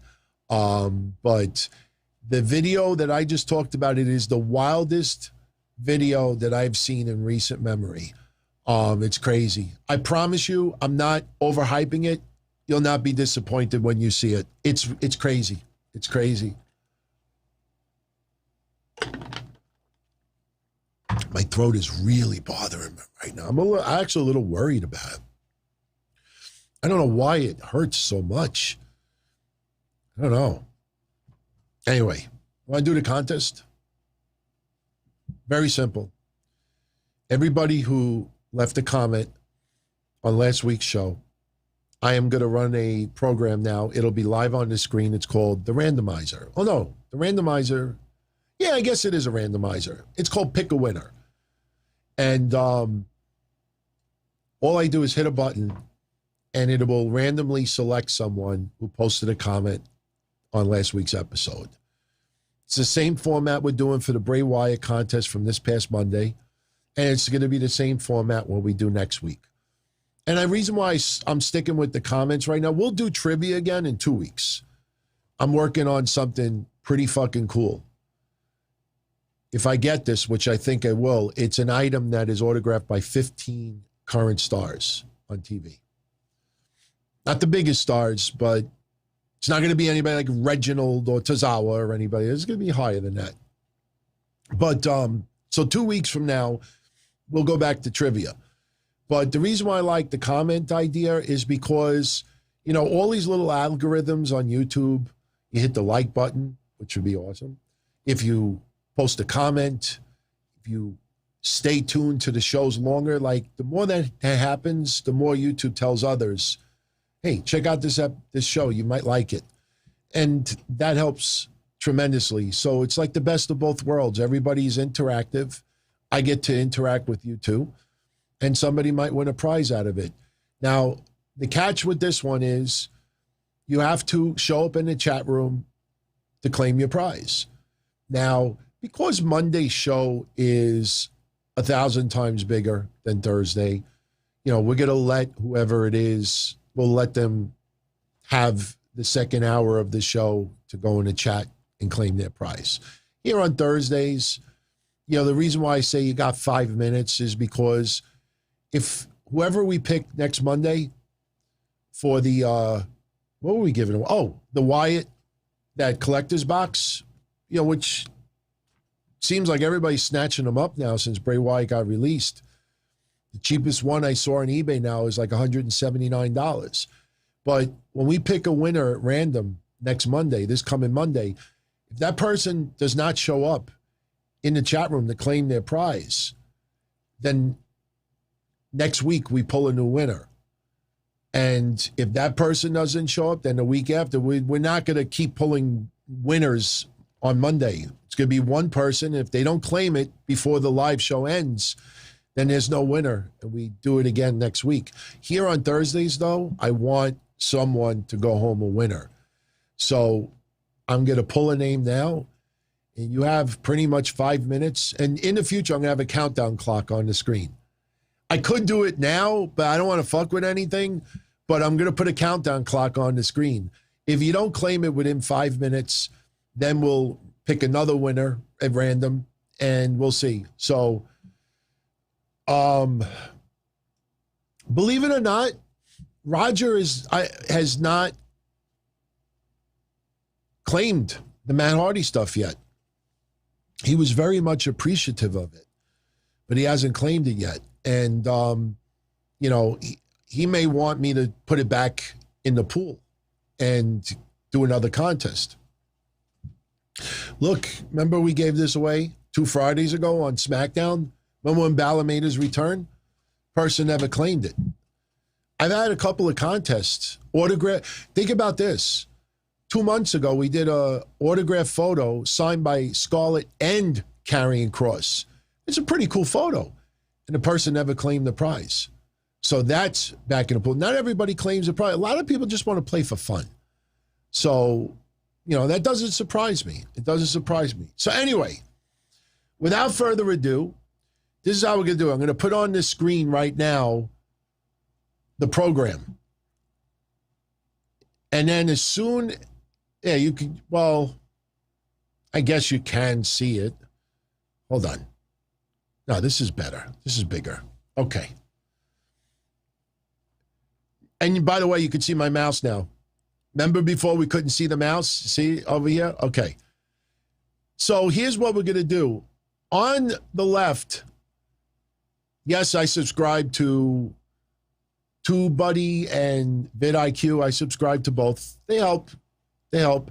So we're going to go to pick a winner. All right? So now all I have to do is click this green box, and it's going to randomly pick someone's comment from last week. I don't think it could pick my own because I responded to a lot of your comments. Now, soon as I pick the winner, I will put the chat room on the screen, and we'll give it 5 minutes. We could talk about other topics, but we'll give that person 5 minutes to claim their prize. And if they claim their prize, they get the atom bomb signed. You know, it's supposed to be a bomb, but it's a little mini football, which is pretty cool. And the serial number is 33 out of 100. And you also get an autographed photo. So if the person does not claim their prize within 5 minutes, then we will pick another winner. Somebody tonight is going to go home, as they say, with autographed photo and autographed bomb. So, all right. I don't have a drum roll sound effect, but let's get this ready. Let's get this ready. Oh, and I got to tell you what the next prize is. Hold on. What the hell's going on with my mouse? Oh, okay. All right. Yeah, we're ready. Let me just get that chat room screen up. Okay, good. Here we go, everyone. The winner is... Hey, no way. Whoa, shit. Whoa. I know some people are going to be a little annoyed at that. Oh, boy. Wow. Some people are going to be annoyed at that. Hang on a second, everybody. I know you're seeing like the behind the scenes, but yeah, let's merge this here. Why is this? Okay, here's why. There we go. Wow. Haze, you're turning heel tonight, Haze. You know, we might have to do something in the future where you win one prize a month or something like that. But no, man. He's giving the prize to Chris Segovia. I say this with the absolute love. What's wrong with some of you people out there? Crazy Cruiserweight wins a Money in the Bank briefcase with a whole bunch of goodies inside. And he says, you know what? Give it to AS7607. She's having a rough time right now. Beautiful, phenomenal. They don't even know each other personally in real life, in outside of. How wonderful is that? And then we had, I think, who was it, Joe New, who said, I'm going to give the Matt Hardy stuff to Roger Rubio. And now we got Haze giving it to Chris Segovia. I mean, seriously, is there any other show out there that has such special, generous people like this? I honestly don't think there is any. I don't think there is any. So now they're arguing. So, well, as of now, he remains the winner. We'll let them fight it out. You get in touch with me, DonTony at DonTony.com. You let me know what you want to do. And if nobody claims it, then we'll have to put it back in the pool. What's the prize for next week? I was trying to come up with something cool. Now, you know I have a lot of autograph cards. I have a lot of gold cards that have like a piece of like an in-ring outfit they wore. I have a few Bray Wyatts like that too. That's not the main prize. I'm going to go and see a couple of cards like that I have. I will include it also, but what I decided for next week is to give away this. That is Foco bobblehead? They just came out with one featuring the Fiend. Looks pretty freaking cool, man. So that's what we're going to give away next week. And I'm also going to give away, like I said, a couple of cards, Bray Wyatt cards too. I might have a Bray Wyatt signed photo. I think I do. I'm not 100% sure, but if I do have a Bray Wyatt signed photo, which I'm pretty sure I do, that'll be included as well. So you'll get the photo, you'll get the photo, and you'll get the cards too. Yeah. You know, somebody pointed out to me, see on the chat room, Austin Nance right now, see the Fiend picture? You know, I forgot that we even had a Fiend emoji. I mean, that's how much of a fan I am of Bray Wyatt. You know, it sucks that he's gone. But I will say this. And I was really thinking about this pretty hard. I'm starting to really, really lean to the side that Bray Wyatt requested his release. I really do. Because when I went on WWE Shop earlier today, what I wanted to see more than anything is the puppets, the big ones, because that was one of the biggest, most requested prizes when we were doing actual prizes on Patreon. The puppets, all of them. And I wanted to see if they were available, and I wanted to see if there's any discount on it. Now, Huskus the Pig is like $20, which to me is reasonable. The set used to be for like $80, $90, but they only have, I think, Mercy the Buzzard and Huskus the Pig. I have not seen Rambling Rabbit on WWE Shop in about 9-10 months. Here's my point with this. You type in Bray Wyatt on WWE Shop, there is a sick amount of memorabilia, items on there. Shirts, merchandise, socks, bobbleheads, salt shakers, throws, photos, plaques. When you see the pages and pages and pages of memorabilia, items, things up for sale for Bray Wyatt, just on the merchandise side alone, WWE would be nuts to creatively just let this guy go.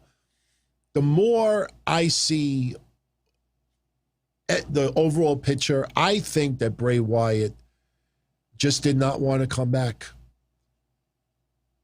When people said that Bray Wyatt was on the cutting room floor, that they almost released him a couple of months ago, I don't believe that at all. I don't believe that at all. The fact that he was let go just when they went back to live fans tells me, and I'm not saying I'm right here, I'm just giving an opinion.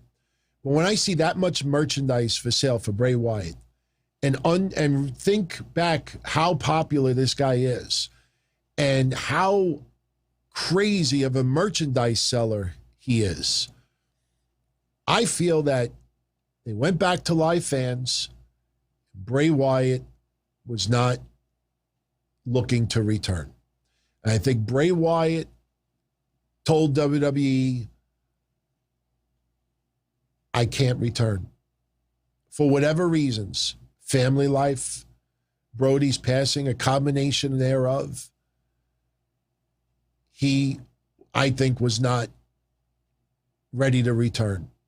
Now with live fans, why would you wait until live fans return and then release him? When you start thinking about it, that's what it feels like to me. It feels like to me that, all right, now we're live fans, we're going into SummerSlam, we're starting to get things going, and Bray Wyatt's like, look, I can't return. I need some time off. I need to stay home. We don't know if he wants to return to wrestling. I think he does. I really do. He keeps in contact with a lot of wrestlers that he's friends with, I think Braun Strowman included. And Braun Strowman's first tweet after Bray's release is, brother, I'm waiting. I'm waiting for you, brother. What happened to notice that? Remember all those websites that were saying that WWE wants to bring back Braun Strowman? Now, one day that'll happen. And then they'll say, told you. Notice how that suddenly became silent? You know why it became silent? Because a couple of weeks ago, they based that news reporting on those 2 T-shirts that WWE put up for sale. Do you know this Foco bobblehead? This? That was not released until after Bray Wyatt was let go. Pretty much. That's brand new. It's brand new. WWE had merchandise already in development for Braun and a bunch of others. And you're not going to throw it away. You're just not going to toss it in the garbage. So that's why things went on sale. It's just that a lot of these people online, they don't understand. I hate to sound cruel, but they don't understand business. They don't understand how things are run. They don't understand advertisers. They don't understand, how this shit goes down. So they saw 2 shirts. Oh, why are they putting new Braun shirts up if he just got released? Well, they might want to bring him back. AEW signed a lot of people. They put shirts up. They obviously want to keep his name out there. I think they want to bring him back. Hey, Scoop, WWE is thinking about bringing back Braun Strowman. It's because they saw 2 shirts up for sale. That's all it was. Now, Pete Dunne. I know we opened up the show name dropping Pete Dunne. Sorry that I got a little sidetracked. I'll get into Pete Dunne right now. I saw the news reports today. Pete Dunne's contract is coming to an end soon. Notice how nobody knows the exact date? Do you know how that news item originated? If you want to have some fun, or if you want to try out as a journalist for some sites, I'll give you a little trick, tidbit, as far as how you do things. What people did is they started Googling a lot of the wrestlers in NXT and went back 2 years, 3 years, 4 years to see if there was any reports of them when they signed with WWE. Usually someone will get a 3-year deal. Remember FTR and the others? Yeah, the average contract, 3-year deal for this money. So what they did was they went back 3 years, whatever time it was, and they looked to see any news reports of anybody who signed the contract with WWE at that time. And guess what? Pete Dunne's name pops up. And the articles came out around October. So now some genius out there, oh, look, I found an article. Pete Dunne signed the deal in October of 18, which means that it's coming up. They have no inside scoop. If they truly knew that that deal was coming, why wouldn't they have the date? Why wouldn't they have the date? That's the game they play, everybody. It's the game they play. You want to be one step ahead of them? Just go back 2, 3, 4 years. Look at the WWE roster and find people who signed the deal around September or October. And if they're still on the roster, that means that their contract could be coming up later this year or next year. If the average deal is a 3-year deal and you start seeing a lot of people's duration is around 3 years. Oh, look, everybody, I got a word that so-and-so's contract may be coming to an end. That's because they looked at articles from years ago. Easy. Been on the internet since its inception. That's how people do it. VJ says the Wyatt bobblehead is going for $100 to $150. Cool. Whatever. Doesn't change my mind about giving it away. So, look, whoever wins it, if you want to sell it, do whatever you want, man. Do whatever you want. I've said man a lot tonight. I don't feel good. I don't feel good at all. I think what I'm going to do now is rest my voice a little bit, open the phone lines, and let you all call in and talk about whatever you want to talk about. Before I do that, I want to give a shout out, special shout out to our elite, our VIP channel members, the commanders of the Donzilla Army. Don't forget, if you haven't done so already, drop your subscription. I know that sounds nuts to some people out there. What is he talking about? We had, for channel members here on YouTube, I had 3 tiers. $1.99, $4.99, $9.99. I came up with that because I looked at other people's channels to see what people normally do. And that's what they have. But I never want this to be a money grab. You know, if anybody can swing it and contribute, it helps tremendously. It really does. But I don't want anybody to really, especially when you got so many other channels out there and Patreons and everything like that, you know, I want everybody, I want to keep things reasonable here. So what I decided to do is that $9.99 tier, it's gone. Next week, I'm deleting it. The $4.99 tier, it will be the tier for our VIP family. Now, just so people know, you know, everybody that became a channel member, they either signed up for the $1.99 or the $9.99. I think it was only 2 people that were in the $4.99. And the reason why I'm doing that is because I'd rather it be a little bit smaller as far as cost-wise, because like I said, I'm not looking to break the bank here. If you notice, I got rid of all the ads during the shows. Beginning, yes. End, yes.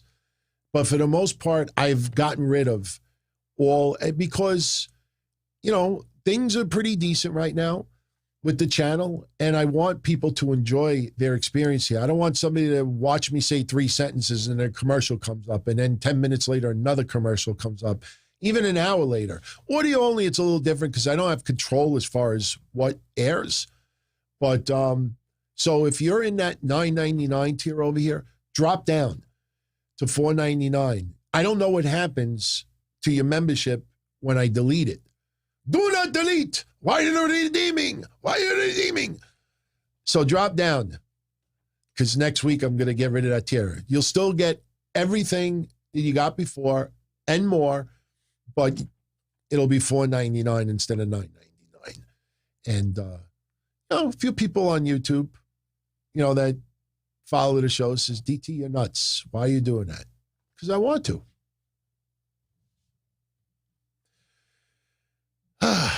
So, shall we open the phone lines? Yes, we shall.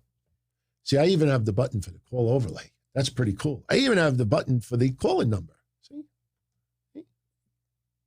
The Stream Deck does make things a lot easier. I just got to get used to it a little bit more. Holy shit, is there a countdown clock for real? No. See, because I don't have an input set up to it. But I just realized there's a freaking countdown clock over here. Wow.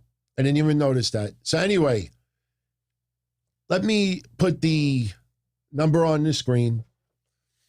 225 Don Tony, or 225-366-8669, or 833 Don VMVM, which was originally the voicemail number, but since nobody really likes leaving voicemails, we use that as the toll-free call-in number. So if anybody needs a toll-free number, there you go. All I ask tonight, I know some of you out there, you know, sometimes ask 5 questions. You know, let's keep it tight, and let's get as many people on as possible. Right now, we're an hour and 45 minutes in. So let's do 30 minutes more, and let's see how it goes. Maybe we'll go a little bit longer than that. But I am going to take it off Do Not Disturb, and we will start taking calls now. 225-366-8669 or 833-366-8686. Phone lines are now open. Give it a couple of seconds to update.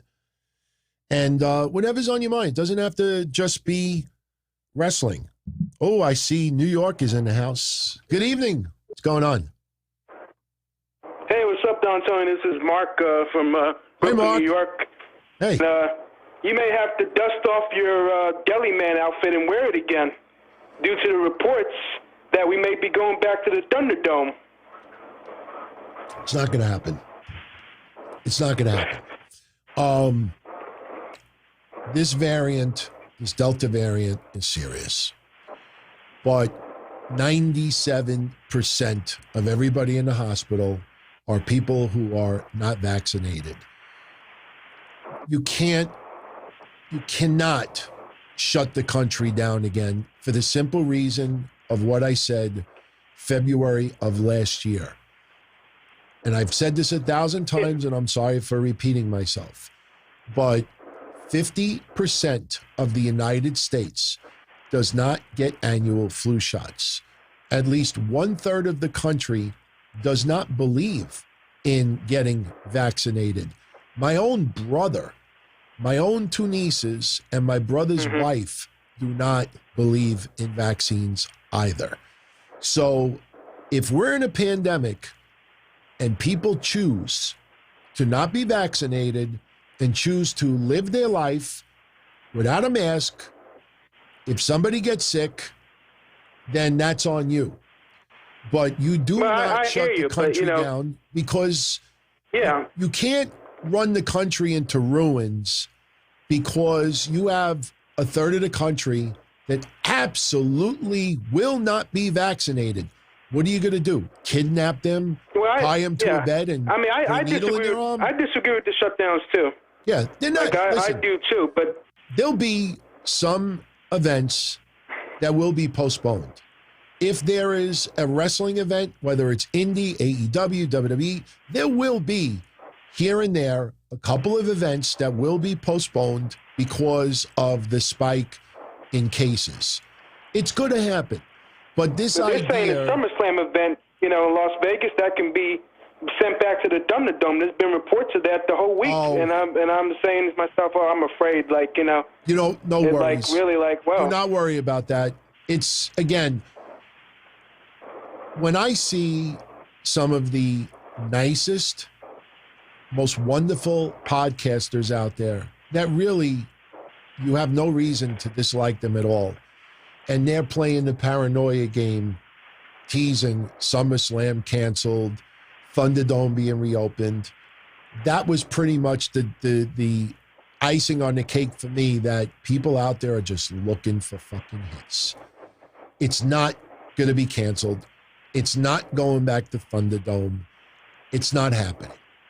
70% of people in New York here are vaccinated. Yeah. That's it.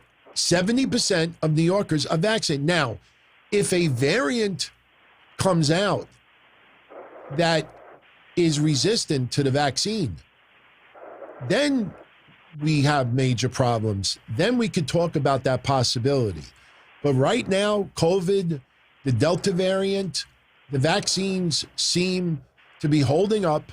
And for most people, worst case scenario, if they're vaccinated, is they get mild symptoms.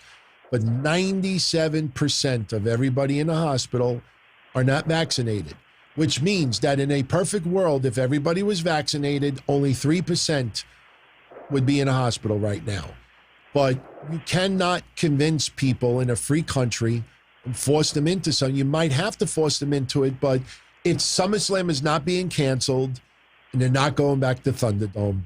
Do not worry about that. I take pride that everything that we've discussed on this channel since February of last year, when COVID first really broke out, we've been spot on with everything. They're not going back to Thunderdome. They're not canceling SummerSlam. It's 0% chance. Zero. Well, I hope you're right, and you have been spot on with a lot of things. So I'll take your word on it. Despite the fact that they have it, the report everywhere, even on Wikipedia. I know Wikipedia is not, but there's reports of that SummerSlam going back to the Dome and everything. So I took it a little bit seriously, even though you were already referencing, they were reporting a while ago about going back to the Dome. So, I just wanted to ask you if you saw what you did, saw those reports, and it's coming up again. So I just wanted to ask you if you saw those reports about the SummerSlam, and you did. Yeah, we got 150 plus million people vaccinated. That's something that you didn't have a year ago. So a year ago, I would be concerned without a doubt, but you can't take away 150 plus million people vaccinated tens of millions others who did have COVID and have natural immunity or antibodies in their system. So you have, unfortunately, you got a percentage of the country that does not believe in vaccines, and you do not cancel everything and shut everything down because 30% of the people will not get it done. That's it. So you may make their lives a little bit more difficult, and you may take away, some of the stuff here in New York. You can't go to a restaurant unless you show proof of vaccination. You got to show proof of vaccination, yeah. Yeah. So, no, don't worry about it. It's not happening. It is not happening. It is 0% chance SummerSlam cancels because of COVID. 0. It's not. Thunderdome is not coming back. Yeah. I'll take your word for it, and I'm sorry you're sick. I hope you get well soon, and thank you for taking my call. Oh, much love, my friend. Have a good night. Take care, Mark. All right. Be well. You too. Take care, Don Tony. Be well. Yeah, everybody, seriously, do not even let that enter your mind. You have that many people vaccinated. It's not happening. Good evening, you're on. Who's this? Oh, we lost him. Sorry. 833-366-8686. There's a lot of numbers coming in, so sometimes I think they inadvertently go to voicemail, so just give it a couple of seconds. Not the perfect software, but it's good enough for what we do here, so just give it. Yeah, look, maybe you have to wear a mask. Maybe you have to wear a mask. We've gotten this far. We had some bumps in the road. I think you heard me say it many times before that COVID's going to be around for a few years. It's not going away anytime soon. So, good evening, you're on. Who's this?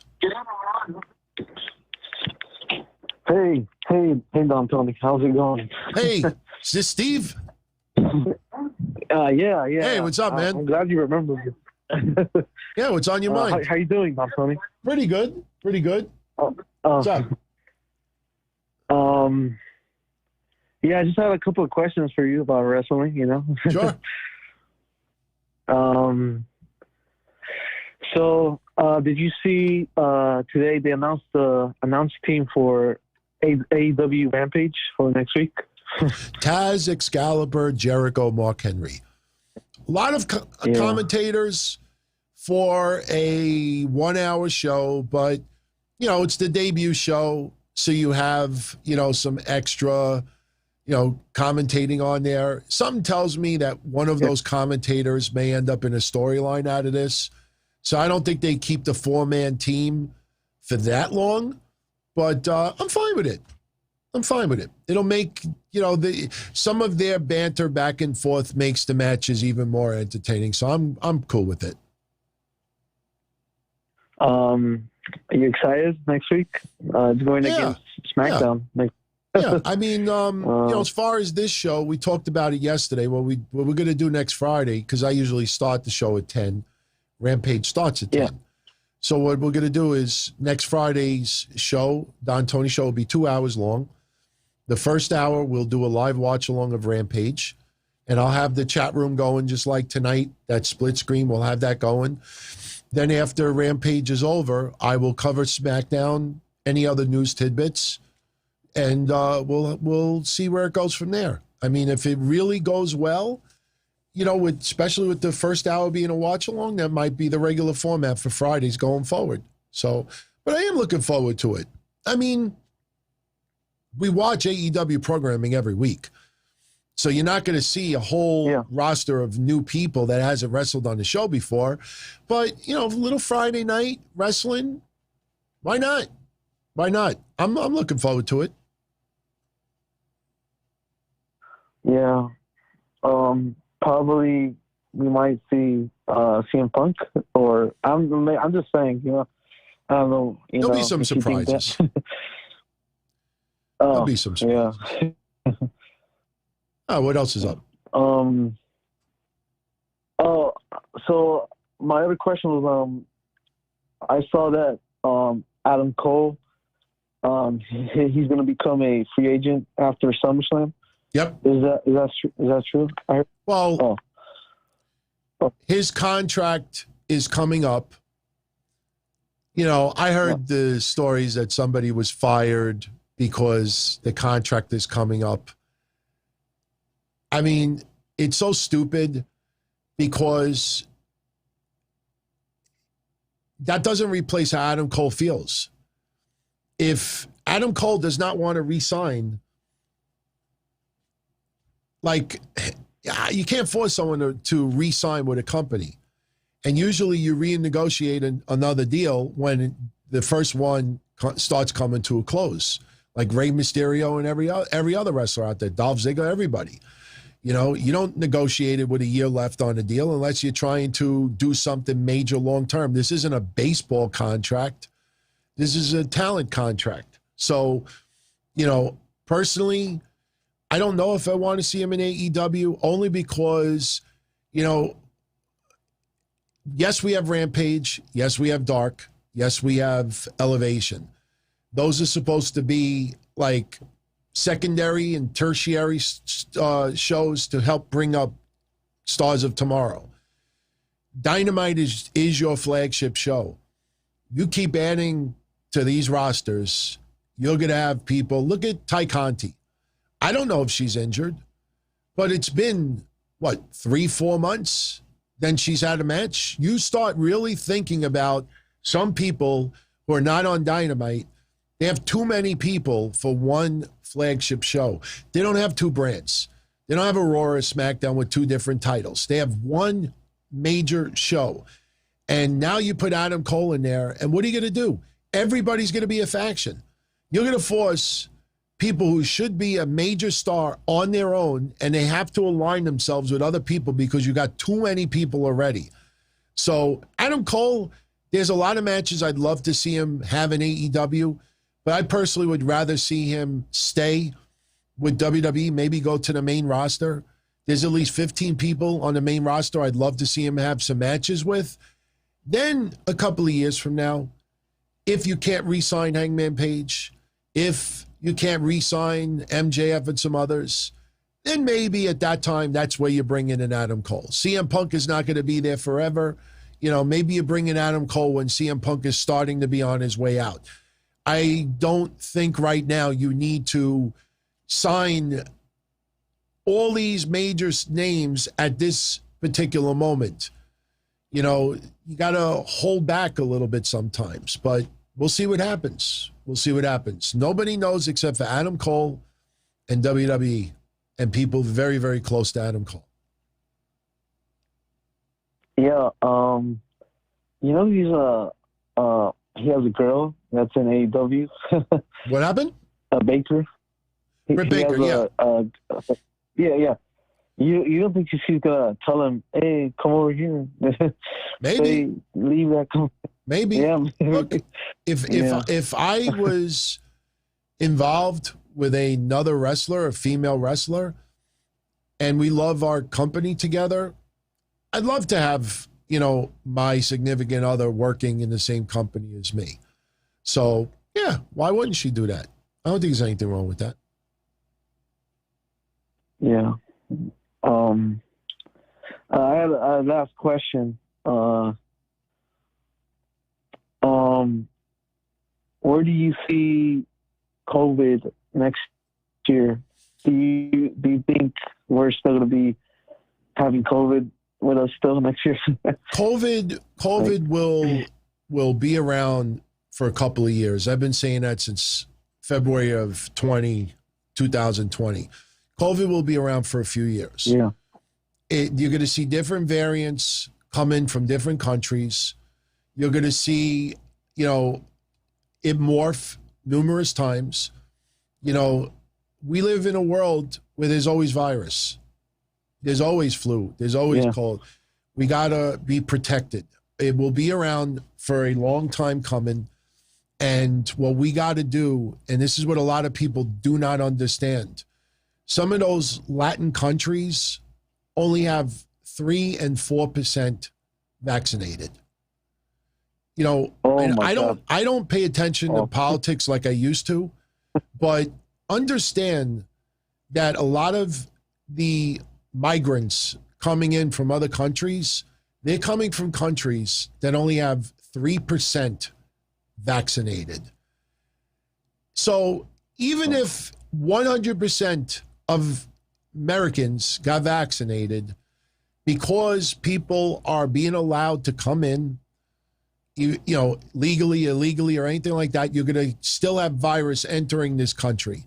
That's not ending for years. After a year, almost a year of this vaccination, and there's countries that only have 3%, it's going to take some of these countries 5 and 10 years to get everybody vaccinated. And it's so disorganized, and there's so much corruption in some countries that this ain't going away anytime soon. So, you know, like I said, unfortunately for a lot of people, they're not going to get vaccinated until someone that they really love and care for either dies from it or gets very, very sick from it. Or they're just going to be fed up with a lot of the freedoms being taken away. And they're also going to get fed up when they see how crazy prices have begun. Steak, $40 a pound, gas, double of what it was before. It's affecting everything out there. It'll be around for many years to come. But, you know, we just, for those that are not vaccinated, you got to be careful. That's it. Yeah. It's sad, but that's the facts. Yeah, but Tony, I think we're learning to live with it now. Like, I think we're getting used to it because, you know, it's in the United States and everywhere else. I have sanitizer in my office, in my house.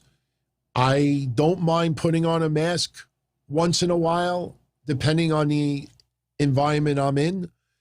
I don't mind, you know, washing my hands a couple extra times. I don't mind, you know, being a little bit more careful. This is a new normal for a very long time coming. But, you know, it is what it is. You just got to make the best of it. And you got to stay away from these people that are creating paranoia for attention. Yeah, Tony, I'm glad you're with us every day in this journey right now. Thank you. Yeah. All right, my friend. It was nice, by the way. Same here. Same here. Have a nice weekend. All the best. Have a nice good night. You take care. Yeah, everybody. Look, I'm not a doctor. I'm not a scientist. I just try to keep it straight up and real. And I know it's not the most exciting thing to say, but, you know, if you really keep a level head about it, you know, I think you'll get through this. Good evening, you're on. Who's this? Hey, Don, this is Chris. I remember we were talking on Twitter before. Well, yes. At least I just told you that. Remember, I was the one that you didn't know who it was, and I told you. Yes, absolutely. How you doing? Good. How are you? Not bad, not bad. Just, you know, a little under the weather, but I'll get through it. I heard. Hope you're feeling. Yeah, thank you. Feeling better, man. Thank you. You know, it's going to be interesting tomorrow night. I mean, if I feel like this tomorrow night, I have to think about what I do about tomorrow night, but I'll definitely keep everybody. I'll post something in the community section and on social media to let everyone know about tomorrow night's show. As soon as I'm done here, I'm taking some heavy cold medicine, going to bed. We'll see how I am tomorrow. Yeah. So, what do you... Oh, yeah, no problem. So, I mean, well, I just think it's interesting, you know, like when people talk about like the attitude era, for example. And one of the things, you know, that I just find interesting is like, because I remember there was like a stream or something, or like where like, one of the guys on your show said the reason why the attitude era won't exist is, you know, it's like something about like the climate, because climate is changing. Like, what about like when the WWF all of a sudden, you know, became like, you know, the whole like new generation era, and you had like all these goofy gimmicks? Is that because of the climate that was going? Is that because the climate was going on? I mean, I don't know if I'm not making any sense. I know where you're going with this. I had brought up before, that when people ask if Attitude will ever come back, and I said it really depends on society. When you go back to mid to late 90s with Girls Gone Wild and Ultimate Fighting being new, and you had, Maury when he was in his peak, and Beavis and Butthead and South Park, and just a lot of, this going against, a lot of political incorrectness, it reflected society. Now, in the early 90s to like 1993, 94, 95, when they were doing a new generation, basically what was happening is WWF at the time was going up against WCW. WCW got Hulk Hogan, they got Macho Man, they had their own talents. Ric Flair left WWF, I think, in 1993 to go back to WCW. And basically what WWF was left with is, number one, money was not doing so great for WWF. Vince had the steroid trial, which really hampered them a lot money-wise. On top of it, you had WCW on a big-ass momentum, and you had Ted Turner behind it. You had a cable network behind it, and WWF was having problems. And they decided that they were going to focus on the new generation. And in the mid-90s, they were focusing on trying to build a lot of the younger stars out there. Hall and Nash, WWF really couldn't afford to keep them. They said many times in interviews over the years, Vince, just pay me, what they offered and I'll stay. And even that couldn't get Vince to keep them. Bret Hart, he signed a 20-year deal, and then Vince McMahon realized, we can't. So he focused on a lot of the stars of tomorrow. And in the process of all of this, you had the goofy gimmicks in the early 90s. And it wasn't this, anti this, anti that, extreme fighting, extreme championship wrestling, Girls Gone Wild. That happened a little bit later on. So the new generation quickly mixed in with Attitude, and you had a combination of both. But, when they say that Triple H, that they knew back in 95 or 96 that they had, a future megastar, they did not know that at the time. The Hunter Hearst Helmsley character, that was almost similar to some of the gimmicks that they were doing at that time. They did not realize that until many years later, and then when they started D-Generation X. So that's pretty much what it was. I mean, the new generation, they wanted to focus on younger stars, cheaper stars. Younger stars that are not yet very much established, their income level is much lower than your big-time stars.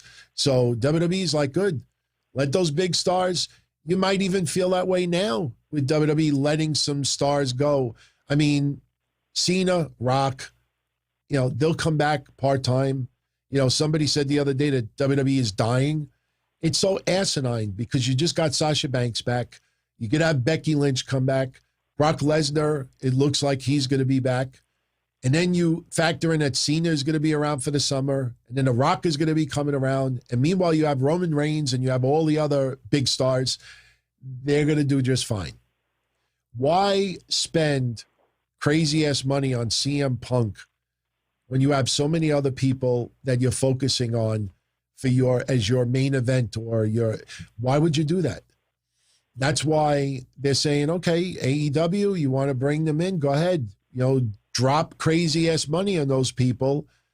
And WWE's got a pretty safe roster. Just, unfortunately, the creative is not as good as what it used to be. Right. So, one of the things I like on your show is when you do impressions. I only do impressions myself. Would you like to hear one? Sure. All right. I'm going to bring back a legend. Old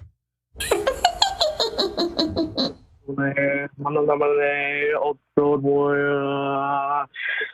Wow! Let me tell you something, Don. If you think that nobody has the balls anymore, I got more the size of asteroids to go ahead and speak the truth because I am hot from the Road Warriors, and I'm going to make every single troll, every single snowflake in this generation pay the Road Warrior way.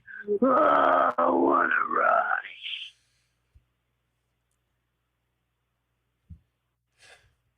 Well, that was pretty good.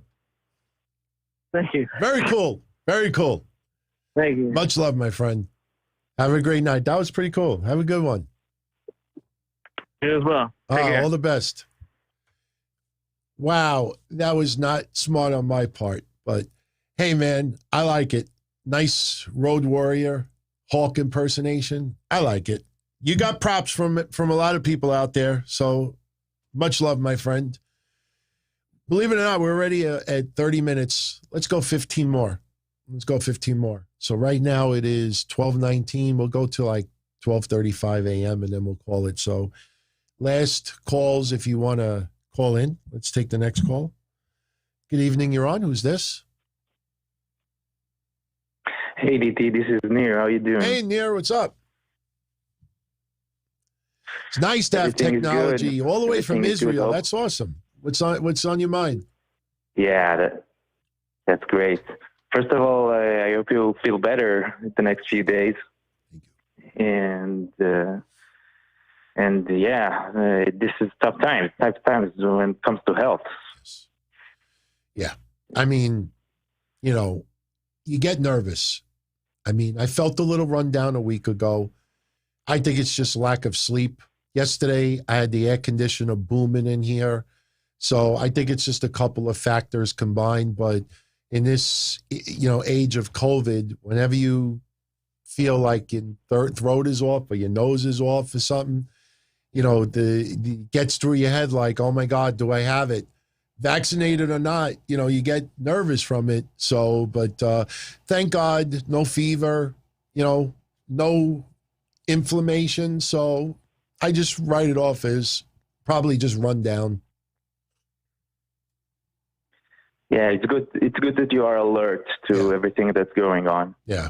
So anyway, I was born in '88, so I didn't saw Midnight Express matches. So if you would recommend, since we're talking about Bobby Eaton, if you would recommend a guy like me to start watching some matches of Midnight Express, any recommendations? Well, revisit the feud between the Midnight Express and the Rock and Roll Express.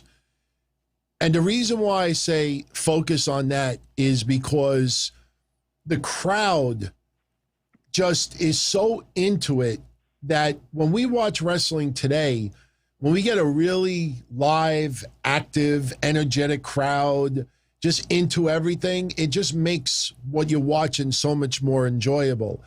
The Midnight Express versus the Rock and Roll Express will give you the ultimate example of why Bobby Eaton was as good as he is.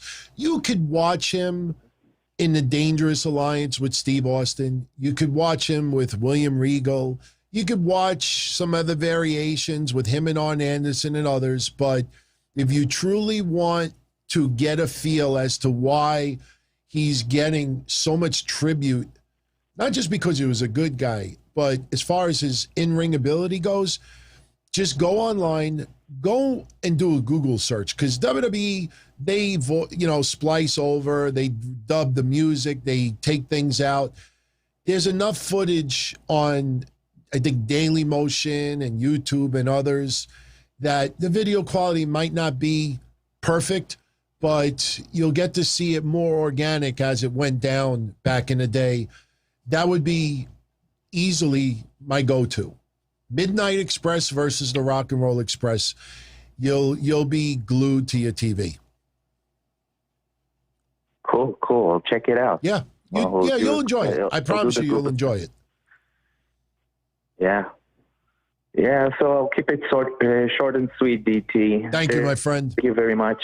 Have a good night. And you know how I like to And I would like to end our conversations with the peace in the Middle East, and Absolutely. let's hope for peace, man. Absolutely. Keep the faith. Keep it. Yeah, I mean, it'll happen. It'll happen. It's sad that we still have what we have, but, as years go by, you have young people who have, I think, a little bit more, wokeness, which is in that case is a good thing. And unfortunately, as the elders leave and younger people come in more and more, we're getting there, but never give up.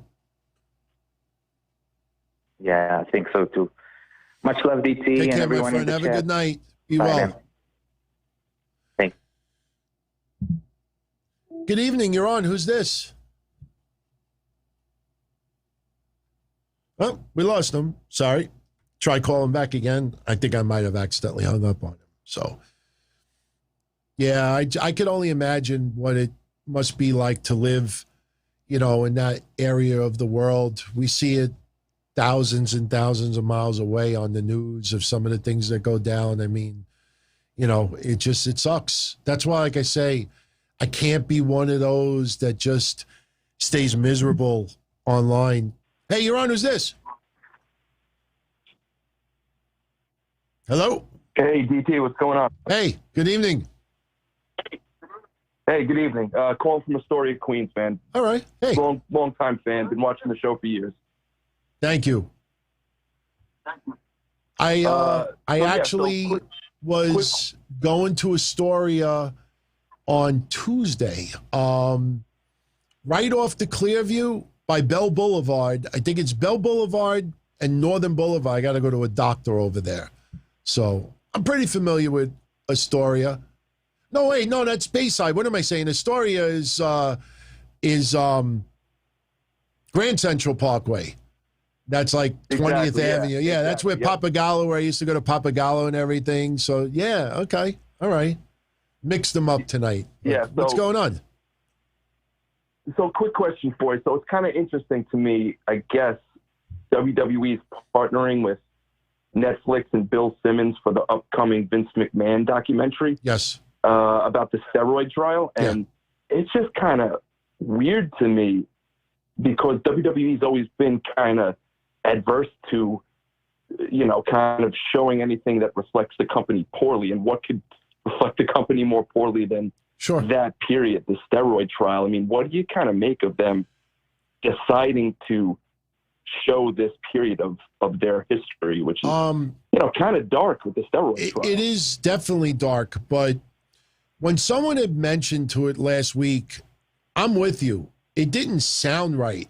And I looked into it a little bit, and this is the conclusion I've come to with this.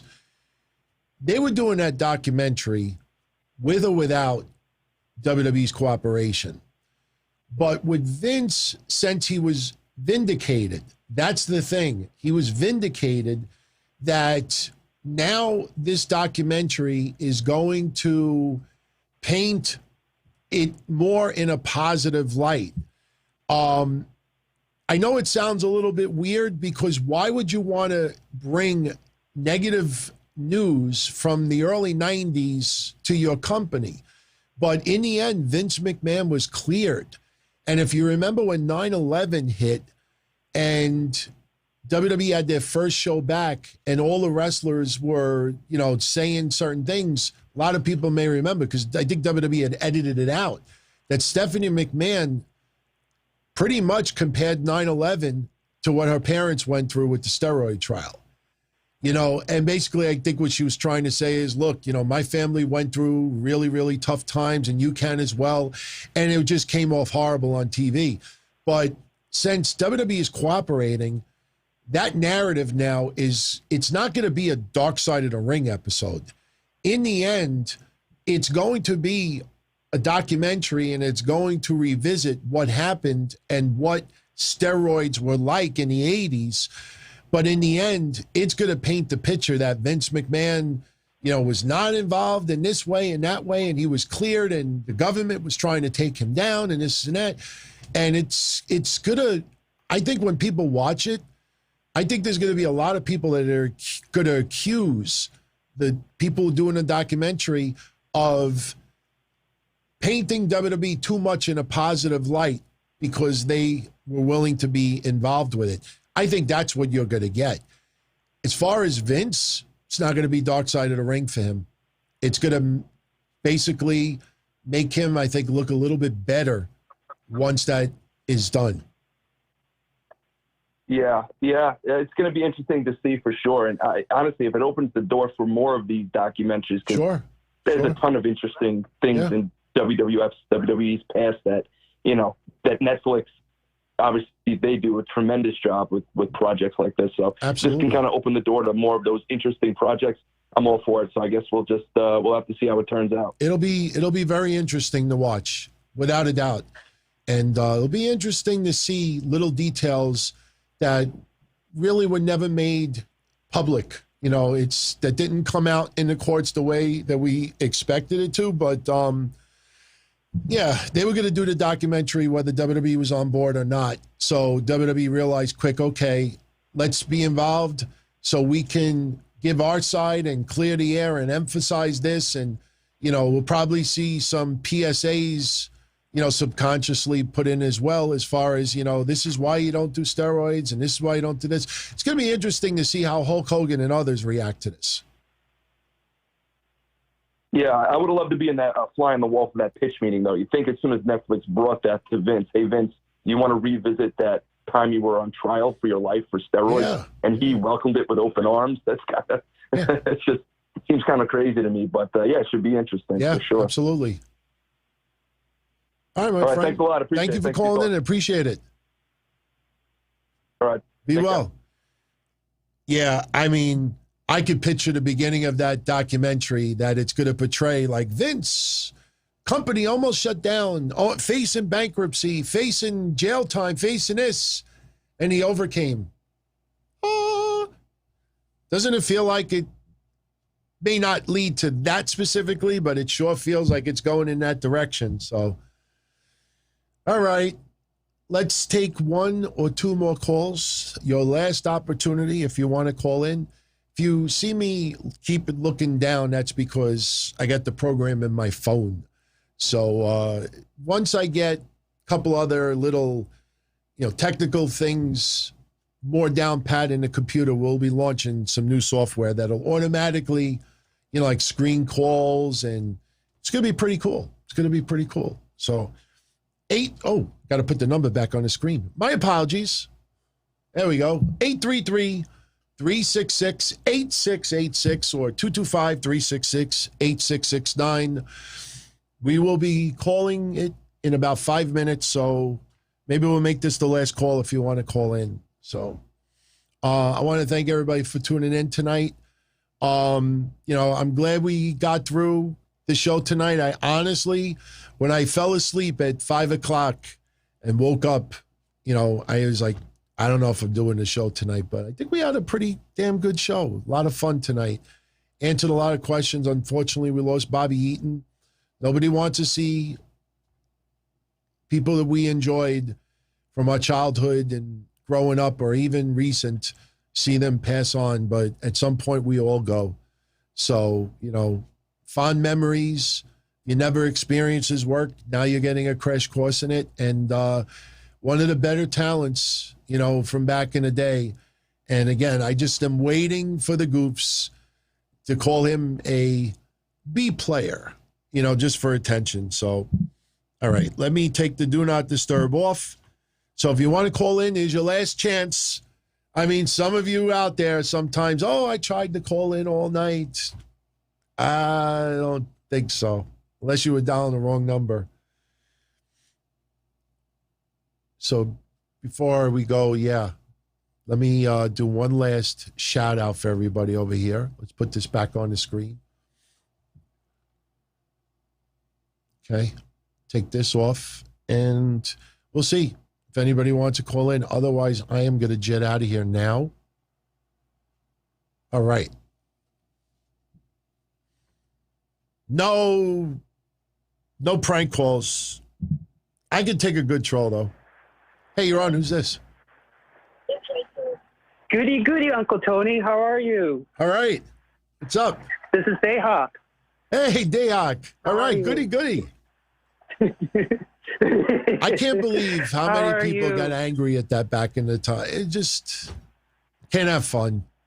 No malice involved, but I mean, no, there was no malice with it at all. That's the reason why I added it to my next to my name. So it's just there's no malice. So that's why I did it. Yeah. For those out there, this is Goody Dayhawk calling in. But hey, what's on your mind, man? What's up? With the whole Bray Wyatt situation, like here I thought that the most shocking releases were Braun Strowman and Malachi Black. And now hearing Bray Wyatt, like, it was like, it took the rug right under me. Like, oh my gosh, I can't believe this. Like, to let him go. But I hope that, you know, he's a good state of mind and hopefully he could return and maybe at AEW and, you know, maybe take over the Dark Order, you know? He could be the leader of the Dark Order. I mean, obviously they went in a different storyline direction yesterday. They could feud with the Dark Order if they come in as the Wyatt family again. You know, it's sad that Eric Rowan didn't get, you know, any opportunity other than that one tribute match or that one appearance he made, I should say. You know, what I have come to the conclusion, you see Braun Strowman all over social media. He's in the greatest shape of his life. You know, he's not injured. Right. You know, the guy, for a big man, is talented enough that he could headline anybody's pay-per-view. I think what it comes down to is with WWE back, with live fans, I think WWE feels, wait a minute, we got Becky Lynch, we got Sasha, we got Asuka, we got AJ Styles, we got Roman Reigns, we got Big E, we got Bobby Lashley, we got Riddle, we got Randy Orton, we got Cena back a little bit. We're going to have The Rock eventually, Brock Lesnar. And you just go down that list, and then you say to yourself, why should we dump another $3-4 million by having Aleister Black, CM Punk, Braun Strowman? I mean, if you have 18,000 people show up in an event, how many of them truly were not going to go if Braun Strowman is not on the call? I'm not dissing Braun Strowman, but I'm just saying, you advertise a super show and you got Sasha, Bianca, Roman Reigns, the Usos, Mysterio, AJ Styles, Riddle. I mean, how many more people would have showed up if Braun Strowman was on that card too? So WWE's saying, you know, why do we need to spend that extra money?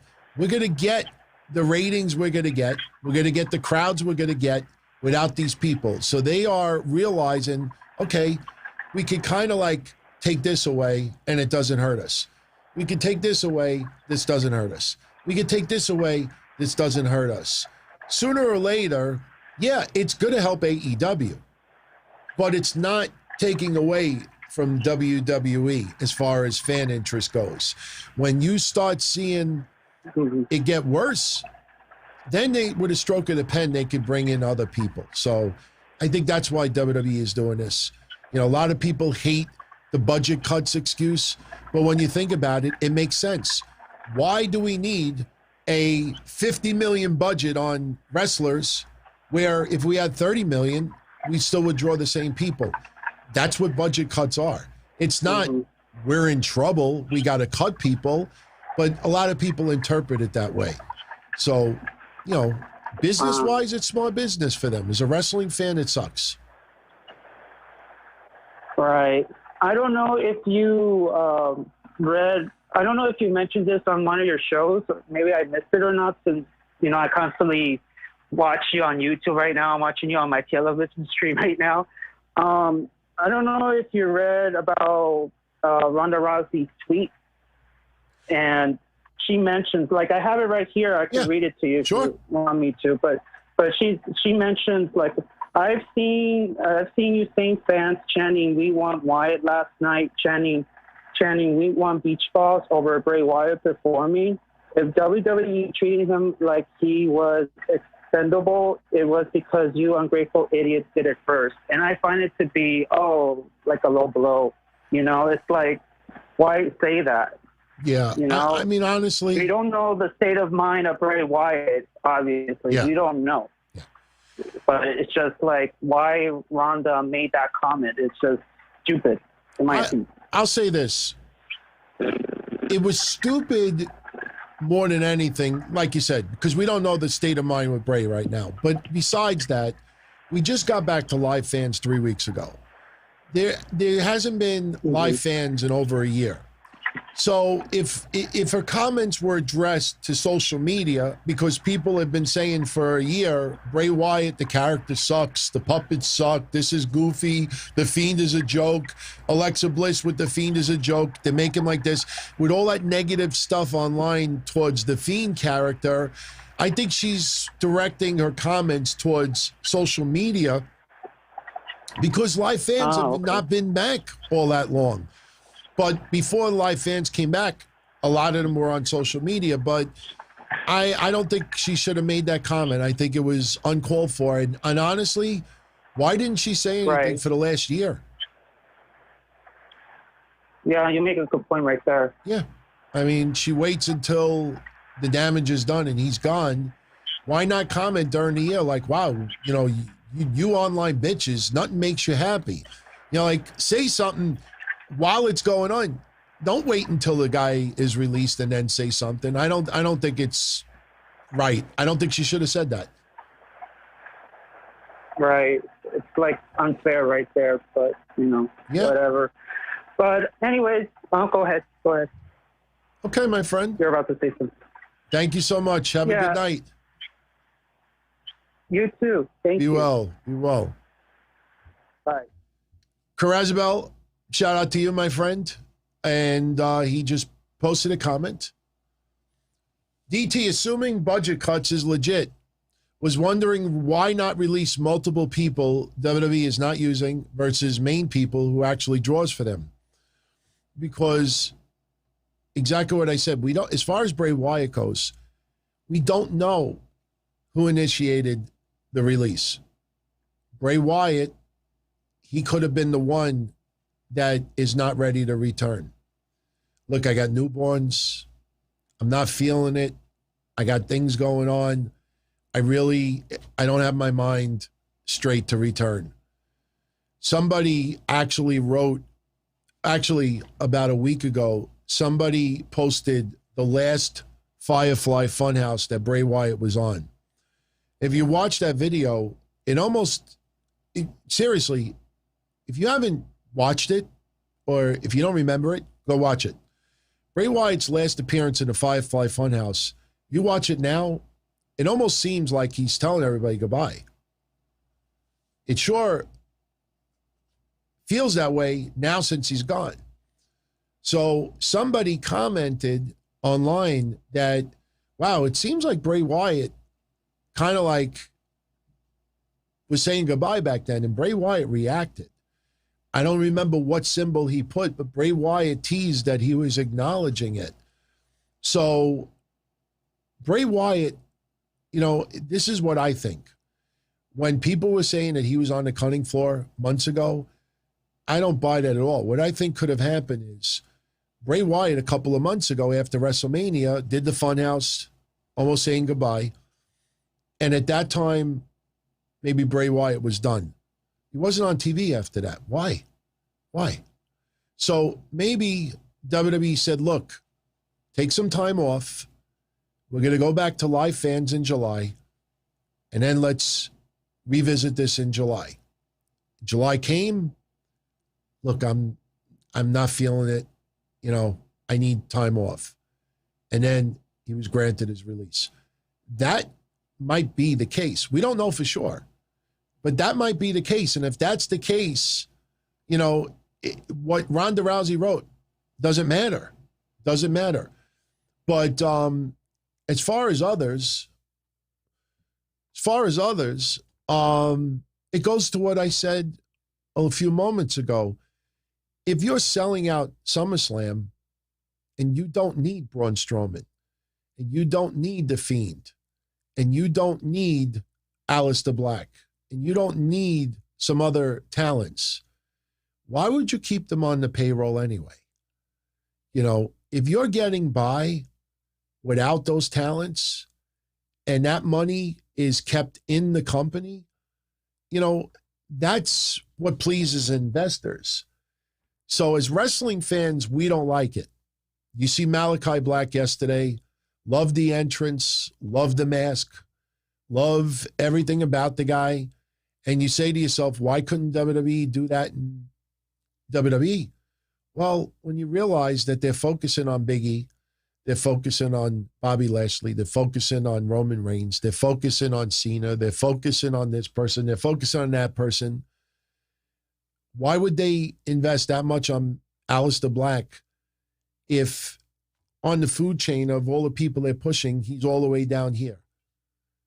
So go work somewhere else, make your money, bring yourself to superstar status, and down the line, we'll bring you back. People wanted Aleister Black to trash WWE so bad on his social media stream. And Aleister Black, Malachi Black, was nothing but professional. Said, do not rip the creative team at WWE. They tried, they did this, did that. Malachi Black is one of the most professional people out there and smart. And he's not going to cater to social media bullshit. People want the derogatory remark so everybody could gush over it and use it as a reason to do this. And he didn't go for it. So that's why WWE's doing this. A lot of people, unless you understand business and investment, I'm not an expert in it either, but you just take a step back and use a little common sense. And then you start understanding that why keep all these extra people on the roster if you could pull somebody from NXT, if you could pull somebody from here, you could have this person do this. Why?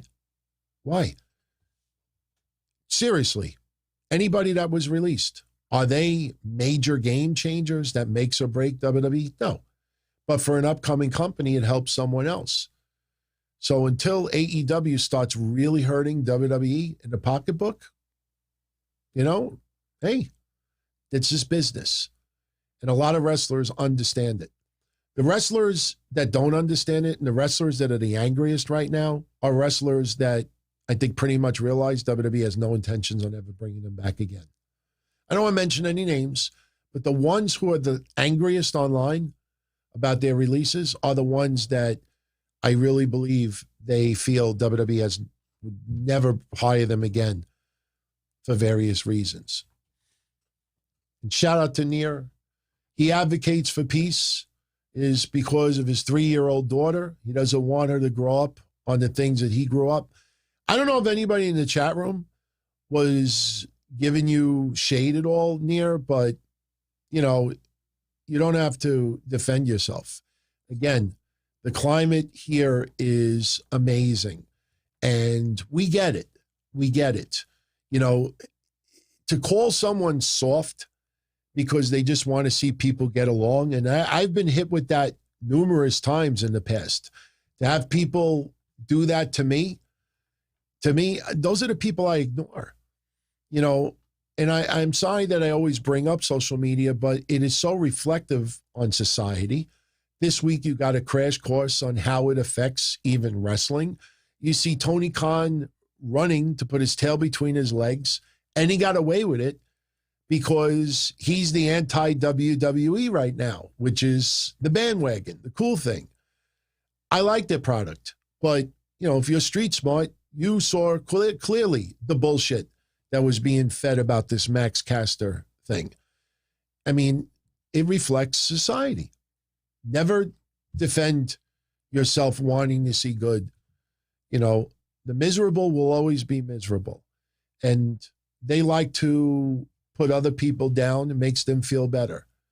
They're miserable. You should be miserable too. We don't believe that over here. So anyway, with that said, I am going to jet out of here. Thank you, Neer, for some logic and much love, my friend. So everybody, it's been real. I thank you so much for hanging out with me tonight. on your way out, if you wouldn't mind, if you gave the show a thumbs up, that would help. Like, subscribe, share. And I am going to put this show online for my audio-only family out there. And I am taking some legit, serious cold medicine and crashing for the night. We'll see how I feel tomorrow night. I will definitely, like I said, post something in the community section by the mid-afternoon, late afternoon, just to let you know, look, if I feel better or if I feel a little better than now, I'll definitely do the show tomorrow night. If I feel the way I feel right now, because it's really, just swollen, it feels swollen, then I'll probably take tomorrow off. But, yeah, so be well, everybody. All the best. Much love as always. And congrats again to Haze for winning the contest. Should I say Chris? Because he passed it along to Chris. And don't forget the next contest. Somebody will win that, which is pretty cool. And, for my Patreon family, tonight before I crash, I'm going to put up round 4 in the favorite cartoon tournament. That is a sneak peek of the final 8 in the tournament. That is the voting results. So you'll be able to vote tonight. And round 4, the voting will be open until Saturday. That'll bring us down to the final 4, which you'll have until Monday to vote on the final 4. And then Monday night will be the final.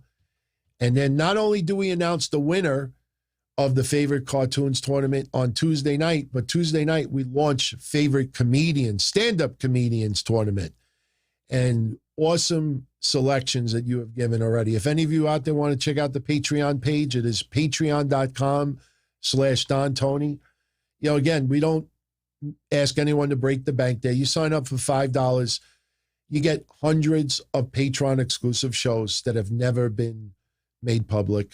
And then you get ad-free episodes of all of this. We do contest each month with the pay-per-view, and we do some other things. But the tournaments have taken a life of its own. So, all right, everybody, I'm going to jet out of here. Be well as always. And, yeah, we'll see you about tomorrow night. Hopefully I'll be able to go. If not, then I'll see you on Monday. So be well, everybody. Much love, and I'll talk to you soon. Ciao, everybody. As far back as I can remember, I always wanted to be a podcaster. For me to live any other way was nuts. To me, those goody-good people who worked shitty jobs for bum paychecks and took the subway to work every day and worried about their bills were dead. I mean, they were suckers. They had no balls. If I wanted something, I just took it. I ran everything. I paid the bills. I paid the host. I even paid the masked maniac. Everybody had their hands out. Everything was for the taking. We always called each other good fellas. You would always hear from somebody. You're gonna like Don Tony. He's all right. He's a good fella. He's one of us. But if you're part of my crew, nobody ever tells you they're gonna get rid of you. It doesn't happen that way. There weren't any arguments or curses like in the movies. See, your haters come with smiles. They come as your friends, the people who've claimed they care the most for your life. And now that's all over. And that's the best part. Today everything is different. There's lots of action. I don't have to wait around for everything like everyone else. Oh, I didn't get the vaccine? Fuck you, vaccine me. Oh, your delivery guy has COVID? Fuck you, feed me. Right after I moved here, I ordered egg noodles and ketchup, and I got spaghetti with meat sauce. I'm no longer an average nobody, while they get to live the rest of their lives like a bunch of schnooks.